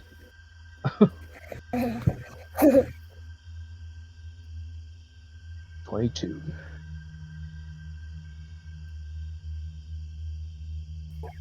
They're definitely going to catch me here. Everybody get ready.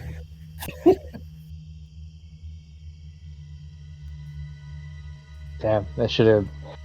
I was thinking about casting Bardic Inspiration on basically the rest of the party, but I'm assuming they'd hear my instrument. It would kind of make it a moot thing to do.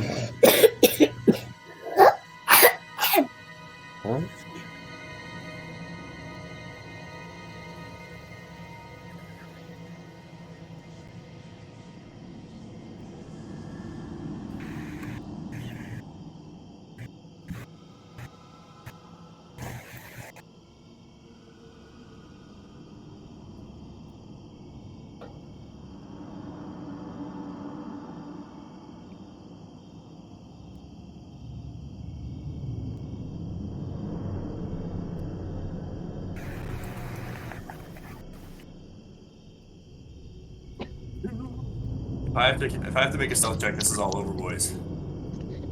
That all depends on if you're moving forward or not. Is everyone making a stealth check? Well, I think only me and Rock said we're Yeah. Alright, perfect. That's the I'm thing, though. I staying don't put. try to keep. If we don't try to keep up with you guys, we won't be. I'm able trying to do go it. here, maybe sneak this time. But we're gonna. I think we're gonna have to sit. Well, they're already going to Yeah, hear they'll me because I definitely rolled an hear me 8. if I try to So.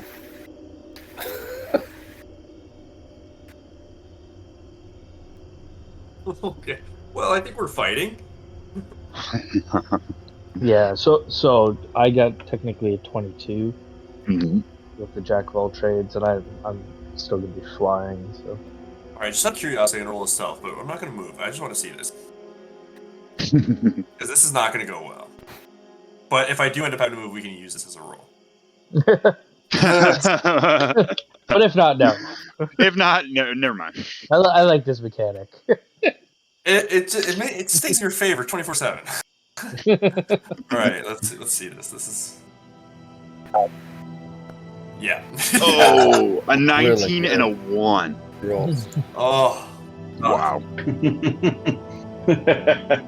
I knew it, man. I'm a walking fucking like tin can in his arm. It's just like ting, ting. Theron takes 1 step, yeah.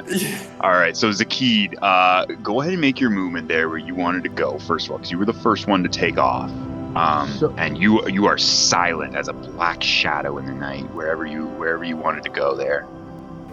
So do I have any idea how far I can get, like, before I would need to re-roll stealth?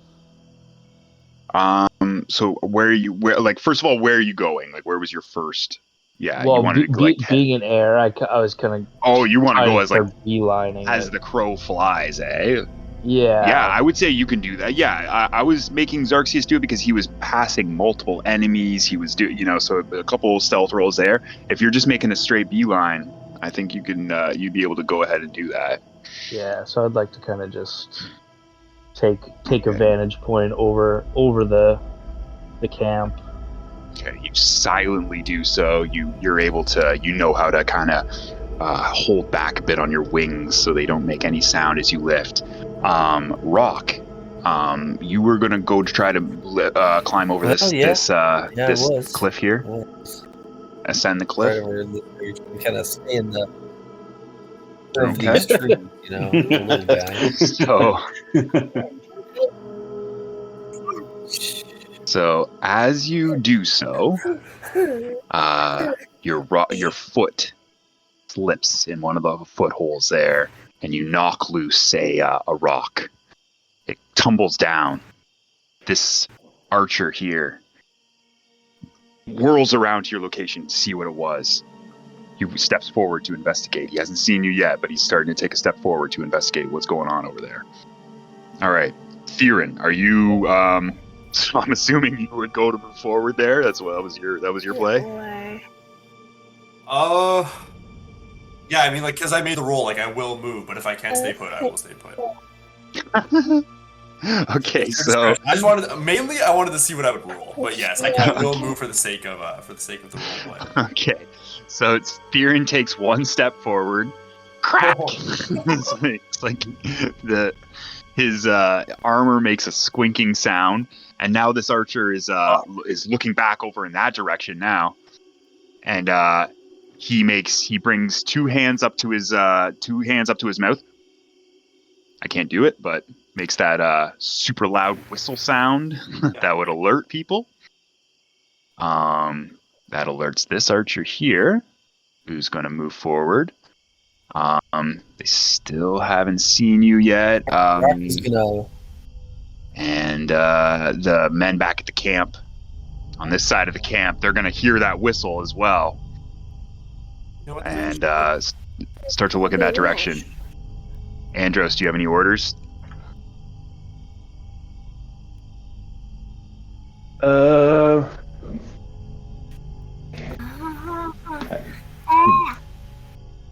just tail with Theron here.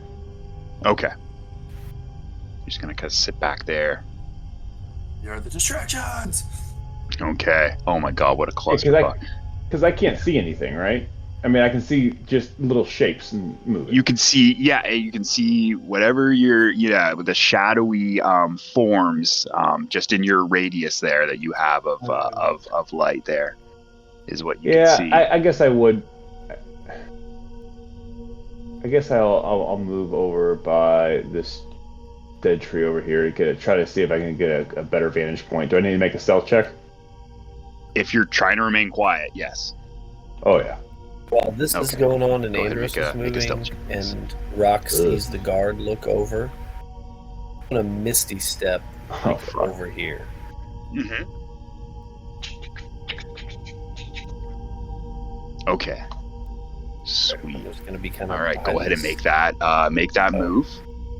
So Rock just appears in the tree over there. This guard over here certainly notices that. Can't go over the cliff. Certainly notices the appear. Oh right, yeah. You're sorry. Yeah, I'll manually move you there because you were over a cliff. So the guard notices the tree kind of shake as you reappear. This guard's gonna go forward, and he heard Theron over here. He looks forward. He can see you. He's actually he sees the person there. He's starting to notch an arrow. I guess I'll give you guys all one more move / reaction here before we roll initiative. Who? Can I prep shield? Who did he see me in the tree? All right, I'm gonna prep or shield. someone down there? I think just me. He noticed what? Okay, can you flash Misty Step for me, please, Rock? Because it is an instantaneous arrival at the area there. I just think you would displace some of the tree, right? Like in arriving there, I think there would have been a bit of a rustle that he would notice, and he's on high alert right now. He's looking for whatever that noise was that was made over here. So. Rather than a way to pop it up for you. Mm-hmm. Okay. So I will say, okay, actually, yeah. So he didn't. Okay, yeah. So you're out of his sight. He's investigating the area now where you were, and he's just gotten over there now, and he's looking down the cliff. He's searching the trees. He's searching the bushes, but he didn't notice the where you are now. So you've got his back. There you go. I'll throw it up there. There you go. Silvery Perfect. mist. Unoccupied space that you can see. Yeah, so it has to be an unoccupied space, and the tree was there, so you would have had to like move the tree, right, to get in there. So he's gonna eventually clue into that, but for now he's kind of searching the area where you were. Andros, unfortunately, the guy, he's notching his arrow. He's looking at Theron, but he looks over and he sees you two over there, and he shouts out, "Over here!" Yeah, Xarxius is a key. Let you guys go ahead and make a one more reaction before we get into initiative here. You need me to too? Well, yeah, just like, I mean, you can take or if you don't want to take a move, go ahead. But I'm gonna have everybody roll initiative here in a second, just so we can figure out the turn order of this giant clusterfuck that's going down now. I guess actually, you know what? You guys haven't been seen yet. Yeah, okay, yeah, forget it. You and Zakid.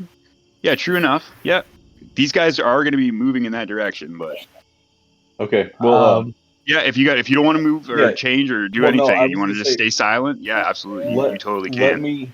Let me make one action before this happens, because it may change things. So as this is all going on, so Xarxius, spoken Infernal from here, and all of that stuff, did the thing with the fire. So he's gonna move over to here. Okay. And so that the voice is coming from a different direction. And, yeah, they think the voice came from up here, but yeah, now you're over here. Okay. So from there, and I'm gonna say it in common this time, but in that same like gravelly voice, he's gonna say, "Tech, you have something that belongs to me." And then what I was going to do, you can tell me how much you want to allow me to do. I wanted to move again to the other side of the fire, like down below, and say, the Raven statue, it's mine, and if you want to make it out of here, you better leave it and run.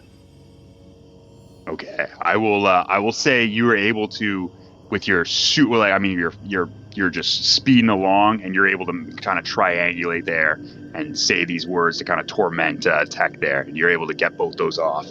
He's kind of looking around. He hears it everywhere. He's very confused now, but he's got his men spread out, and find whoever said that. So, okay, because I was trying to do it in like the most intimidating way, like to kind of rattle him. Did it do that? Go ahead. Let's make an intimidation check. Let's see. Okay. Because that's kind of what my goal was. To we're best case scenario, he runs away, but I mean, like, I don't see that happening. But yeah, let's see how scared you got him.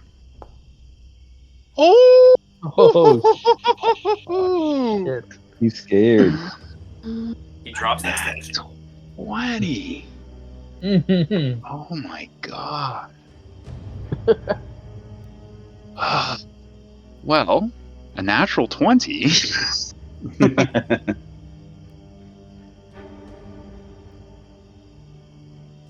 I guess. Tech. All right. Okay. Just before this goes down, Zakid, did you have what you wanted to do there in mind, or? Well, I guess kind of depending on the results of this. So I guess I will already in action, if possible. Zakid didn't know I was flying, did he? No. Or you're still invisible, aren't you? So. Yeah, he's invisible. Yeah, you're just hearing Xarxius's voice and like in all these directions, and yeah. So I'll say for my pre-combat action, I will ready an action if possible. Okay. you're going to ready an attack, or Yeah. So so is he only intimidating the main guy here, Tech? Well, Break. I was talking to him, but I was trying to make it. That's why I was trying to surround the party to scare them all, basically. Okay.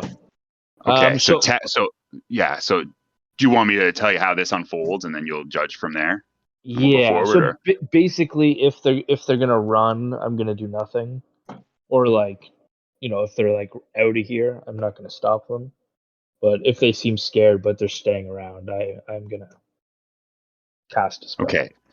Okay, so the four men, not Tech, are looking around. They're still just looking to their leader for guidance. Their leader, his face has dropped pale white. He has lost all. They've never seen their leader this frightened in his life. He is shaking, and he is like, if I give it to you, you leave us alone. And Xerxes says, drop it and run. It's not here. It's in the camp above, on the cliffs.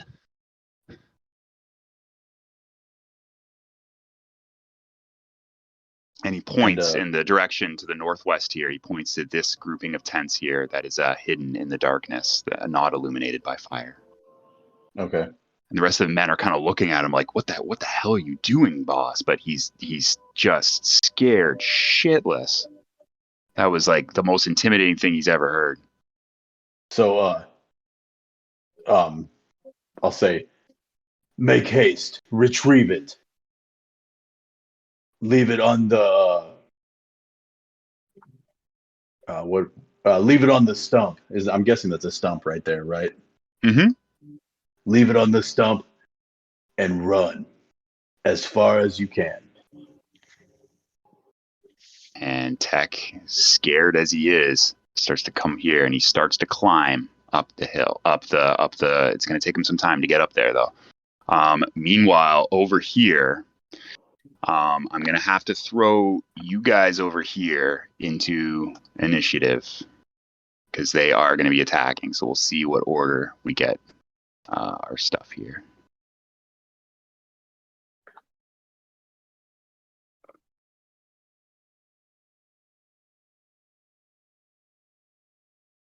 Fuck. Hey man, only one of them beat you.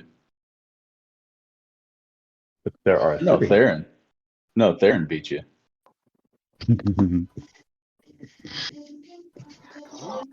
Okay, so while that's all going down, Rock, what would you like to do?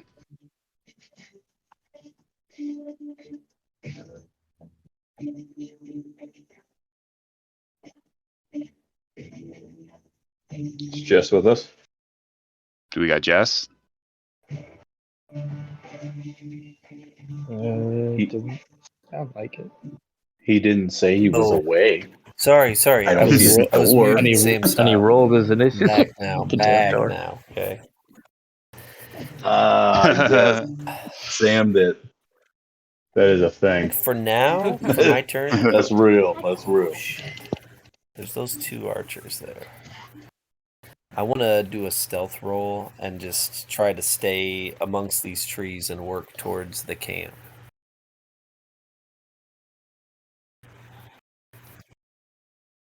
Okay. Go ahead and make a stealth roll. Another really good one. Okay. So you think you're hidden? 10, 15, 25. I'm gonna try to make my way kind of down here.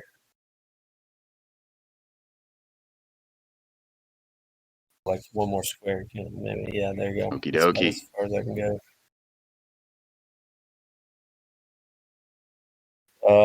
Is it Alrighty. an action That's your to turn? do a stealth roll and stuff? I used all that stuff. Yeah, Good, I'd say like that's your Under hide, Mitchell? unfortunately. Or yeah, it was like your hide action. Yeah. All right, Theron at the base of the cliffs. Great. So kind of using like my elvish ears and eyes to kind of detect this guy kind of getting ready to launch an arrow at me. You can't really make him out when I'm going to detect him. I'm going to run about 15 feet and then cast Misty Step to put me right beside this guy that's getting ready to launch an arrow at me. Nice. Okay, so you want to go like right here or Yeah. here? Oh, right right there. So I can First click one, it. yeah, okay, perfect. All Alright, right, then that was a bonus action. You do have an action still. All right, and then kind of taking this guy right beside him, I'm going to kind of swing the sword at him really quick, trying to catch him off balance. And that Right will on. be- Go ahead, roll for attack. All right. Let's see the show. There we go. Pulling out the newly silvered longsword. 16's gonna hit. Go ahead, roll damage. Dealing 5 slashing to this archer. As the sword immediately connects as he jumps in, takes the guy by surprise. All right, and because I used the Misty Step was the bonus, I still get another action, right? Because I got 2 at the 5th level. Yep, absolutely. All right, so as the first slash kind of goes through, I'm going to tilt the sword and come back down for like a downward slash on this guy. All right, roll for attack.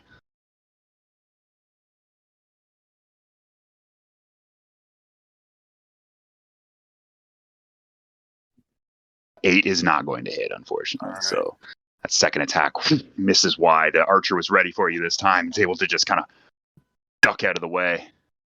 And just kind of draws the sword back in, and I'm just like getting ready. I'm taking like that protective stance, shield up, sword drawn, ready for the next one. And that'll Okie doke. be it for Theron.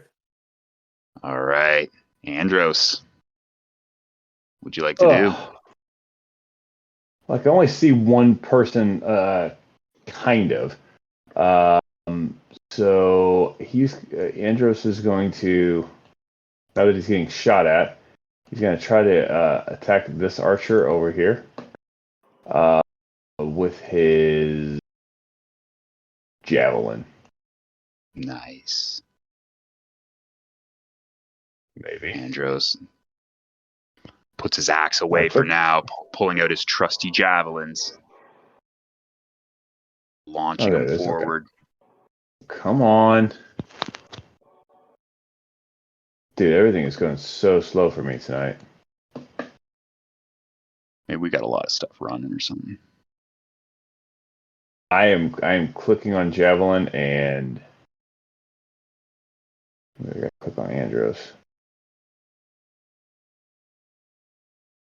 I'm double clicking on it in my inventory and it is doing nothing. Doing fuck all, eh? Just gonna get like 20 javelin rolls. Yeah, it's probably gonna all Probably. like stack at once it goes. I mean, I can pull up my character sheet and everything. It's nothing's working. Oh, sorry, dude. All right, let's see if I can get you going here. All right, it popped up in the chat there. Can you go ahead and click attack from there, or? I'm not seeing it in the chat. Okay, This is so your shit's froze. It's probably just your connection, yeah. If you just want to hit refresh, man, we can wait. Yeah, that's what I'm gonna do. Yeah, all good. You're gonna get a bunch of. Yeah, 100 javelins going out. All right, there I have it now, and I'm going to attack that little bastard with my javelin. Get him. Joe's pulling back with his trusty javelin, launching it at this guy well above on the cliff. Well, I just hit attack, and I'm going to have to restart my fucking computer. Fucking froze, eh? Yeah. I can see the Game Master's, I can see your mouse floating around. Oh shit, really, eh? That's so annoying, dude. I hate fucking that when the technical glitches or what hold us back. Screen? Yeah, you can move your guy. You're moving fine, just fine. I'm moving, but nothing else is working. Yeah. That is Do you frustrating. want me to hit attack for you? Oh, here they come. Oh, here they come. Yeah. Here we go. There we go. Nice. Whoa. 12 is gonna sail wide, unfortunately. Fuck. He's gonna try it again with a second. Yeah, I have 4 javelins. Nice. Okay, so your second javelin. This one hits right in the shoulder of the man. Go ahead and roll for damage. That one does hit. Yeah. Ooh, Nice. doing a nice 9 Nice. piercing damage. So that one sinks deep into his shoulder. So Archer seems like a tough bastard, though. He rips it out with his other hand. Oh shit. Mm-hmm. And I'm just He's gonna a tough fucker. I'm gonna try to get half cover on this tree right here. Okay. My turn. Beautiful. All right, so this archer here, he's gonna spin around. He saw Rock briefly leave the trees there, but seeing Theron jump up here as the bigger threat, he is going to he's gonna go ahead and attack you, Theron. First one's gonna be 17 to hit. Damn. Nice. That is a miss. First one. Right off your adamantine armor, just dings right off. Steal. This time, he furrows his eyes. He says, "I've got eyes on you, elf." And he's going to use his archer's eye ability as he tries to hit you this second time. Oh, but this one misses yet again. Theron hearing this guy doesn't even turn around, just kind of focus up in the front. Did you add the D10? Yeah, well, it was a 6 without it. Yeah. I mean, it's a D10, so it'll be 8 to its Or next 8 attack or damage roll. Oh, so it is to the attack as well. I thought it was just the damage. Okay, yeah. So, Be okay. 18.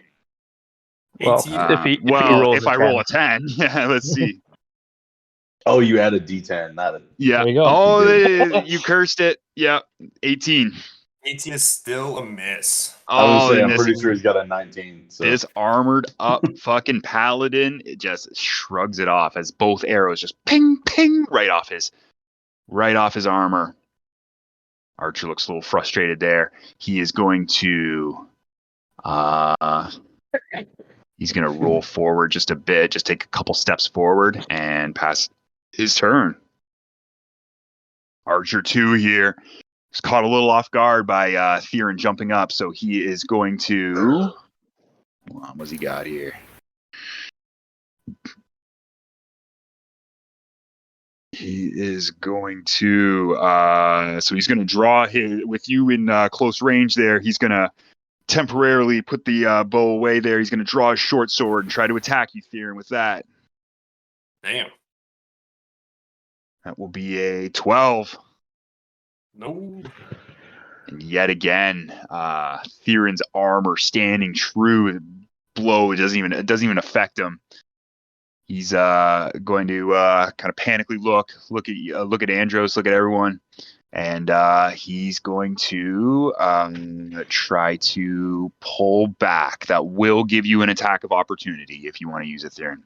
Oh, I'm gonna use it. All right, go ahead. Roll attack. All right. Oh, wrong one. Here we go. Ooh. Unfortunately, he's a deft, nimble archer there. He's able to squirm out of the way of your hit there. And so 5, 10, 15, 20, 25, 30. He's going to get to right there. And he is going to pass his turn. All right, so just before you take your turn, Rock. Actually, I'm going to go ahead and just end combat for a moment. Okay. So, as this chaotic scene unfolds in the area north of the camp there, Andros, you think you might hear something. Maybe the crack of a branch as footsteps approach. But unfortunately, it is too late as you feel two massive sets of arms wrap around you. Oh, shit. And you feel yourself being grappled from an unknown source. I need you to go ahead and please make a general strength check, please.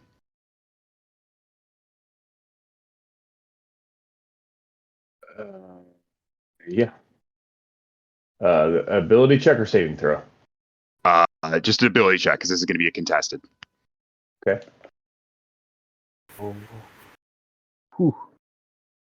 Oh, you were able to shake that one off. However, Nice. you feel a second set of arms also come around Ooh. you. Also trying to grab you. Did you go ahead and make another strength check, please?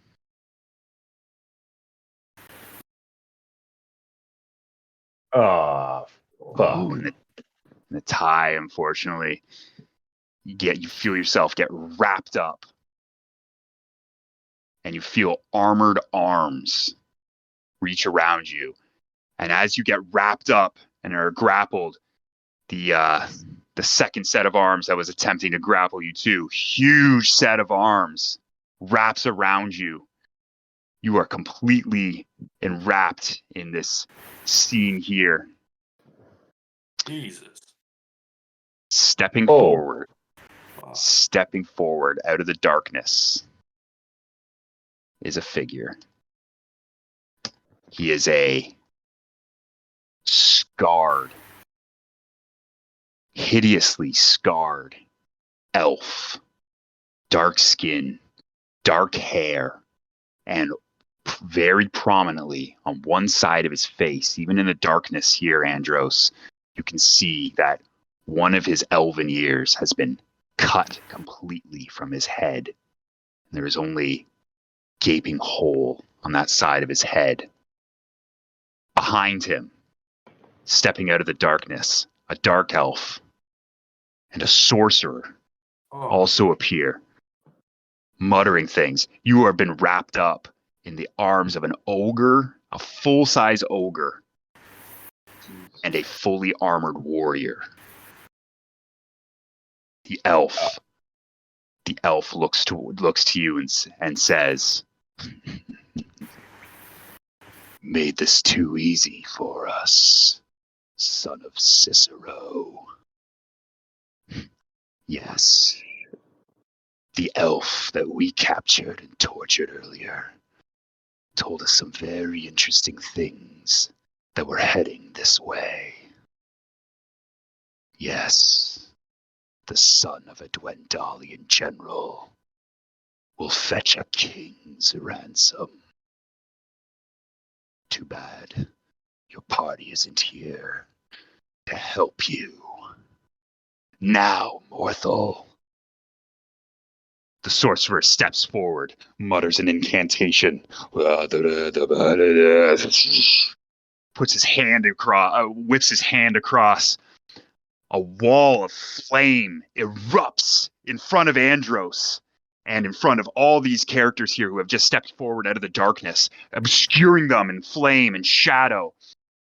Andros, before you are dragged away, is there anything you would like to say? Oh. Man.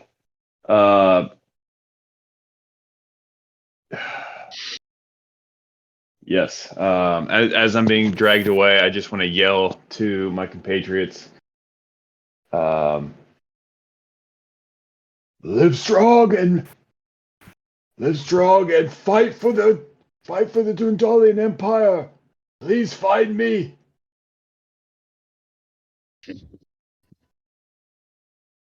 One-eared elf chuckles. No one will hear your screams, Andros. God. And with that, the party disappears into the darkness of the woods. Theron, you would have seen this whole scene quite clearly from the cliff there. Rock, looking back, you would have seen this too. Zakid, you might have seen the wall of flame erupt, but it's been a chaotic scene from where you see up there. Xarxius, from your vantage point as well. But as Andros disappears, that is where we're going to wrap things up for the evening, gentlemen. Oh my goodness. Even And- using Misty Step, would I have any chance to pursue, or would the flames block? You can on your next turn. You can see where you're at. Yeah, I'll reset the turn order and everything. I'll make sure you guys are. Actually, we'll get nice. We got the effects there. Yeah. Yeah, a wall of flame burning there. Misty Step is a teleport, so yeah, you would definitely be able to teleport through it. But what is Misty Step? I think it is. Is it 30 feet? 30 feet, 30 yeah. feet. Yeah, 30 feet. So even from where you are, you would just make it to the flame's edge. Fuck. So, Brian, Mm-hmm. I am, can I try what I was about to try real quick to see if... I just don't want to forget what I was going to do. I guess I could write it down. Mm-hmm. Because, while all of this is going on, I have time to come up with something here. But, Mm-hmm. can I run this by you real quick and see if we can just work this out real quick? Sure. Okay, because what I was going to do is while he was trying to climb this cliff or climb this rock ledge here, Yeah. I was going to try to basically He probably would intimidate have got him. up there by now. Oh, you think so? Well, I mean, yeah, he probably would have, but within that 6 seconds, probably within 30 seconds there. So he's making his way up at least. He's getting to the Okay. near the top. Well, I wanted to try to intimidate him and tell him, basically be like, "You're pathetic. Just kneel," and then have him kneel, and then I would fly up there and inspect the tents basically and look for this statue. Look for it yourself. Yeah. I mean, intimidate isn't really command person or anything like that. So, Well, right, but you scared him witless. Like that nat 20. Like this guy has never been scared like that before, 100%. And a nat 20, you gotta give props to that, right? Like that is like a 1 in a million shot, basically. Is like what you hit it. So yeah. So he's making his way up. So you want to say as he gets to as he's kind of crawling up the cliff there, he's almost got both hands up. You want to say you're telling him to just kneel, you're pathetic sort of thing, Yeah, and I just want him to just stop trying to climb and just drop back down. Is basically what I want him to do. Okay. I wanted to tell him that as he was climbing, as he was struggling, be like, "You're pathetic. Just kneel." Mm-hmm. Okay, I could see. Yeah, you know what? That nat 20 I think would still apply to this situation. So I could see him kind of being like, "Fuck it," and with all the other shit that's going down on the other side of thing. So we'll say, yeah, go ahead. Yeah, he goes ahead and just kind of shakes his head. He's like, ugh, kind of just drops down. What the fuck? So Brigand Tech is now on the ground. The men over here, we can finish putting fire out. And we can do the tent part next time. Like that, I just wanted to do that part to stop him there, and then get myself up to the camp, basically. Yeah, Okay, And- perfect. Well, we'll pick up that when we get back next week. Cool. Al, were you gonna say something there? Yeah, just so what are these other 4 guys doing? Are they just like holding true? Yeah, so they were kind of just like Brigand said, spread out, find the voice, right? So that's what they were kind of doing. They were kind of like just taking a step forward and everything. All this shit went down on the other side of camp. So now they're hearing the voices and all that. So, okay, so these guys definitely would have been heading in that direction. 2 of them are definitely going to be headed, at least 2 are going to be heading towards the sound of fighting over on the side of camp there. Brigand is just falling down, and I'm going to say like these 2 guys over here, and maybe this captain here are going to stay, are going to be in the camp still. And just kind of like searching for this invisible voice, wherever the fuck he is. Yeah, so like if I notice they're not scared, what I was gonna do, do you want me to save it till next time, or should I? I mean, you may as well. Yeah, everybody's kind of got a round of kind of combat here. Yeah, if you want to go ahead and do your final thing here, and then we'll pick up from there. So I guess hearing the battle and seeing these guys like readying for a fight, not being scared, I was gonna cast Shatter. All right. At level 3. At level 3 on these 3 fucks here, eh? Yeah. Okay, perfect. All right. We're gonna leave that up in the chat, Zakid. That's gonna be the very first thing we do when we come back. Sounds good. Yeah, and we'll pick up there. But boys, I think this is the last game for this year, boys. Like we're not gonna be back till the new year here. yeah, I was just gonna say, boys, that was a crazy session to lead us in, and yeah, it's gonna be Christmas next week and New Year's the week after, so we'll 2-week hiatus here. None of us have Christmas Eve plans, right? You guys aren't Jewish? Just this year. Yeah, exactly. And with Andros being dragged off there. Shit, what a cliffhanger. Cliffhanger for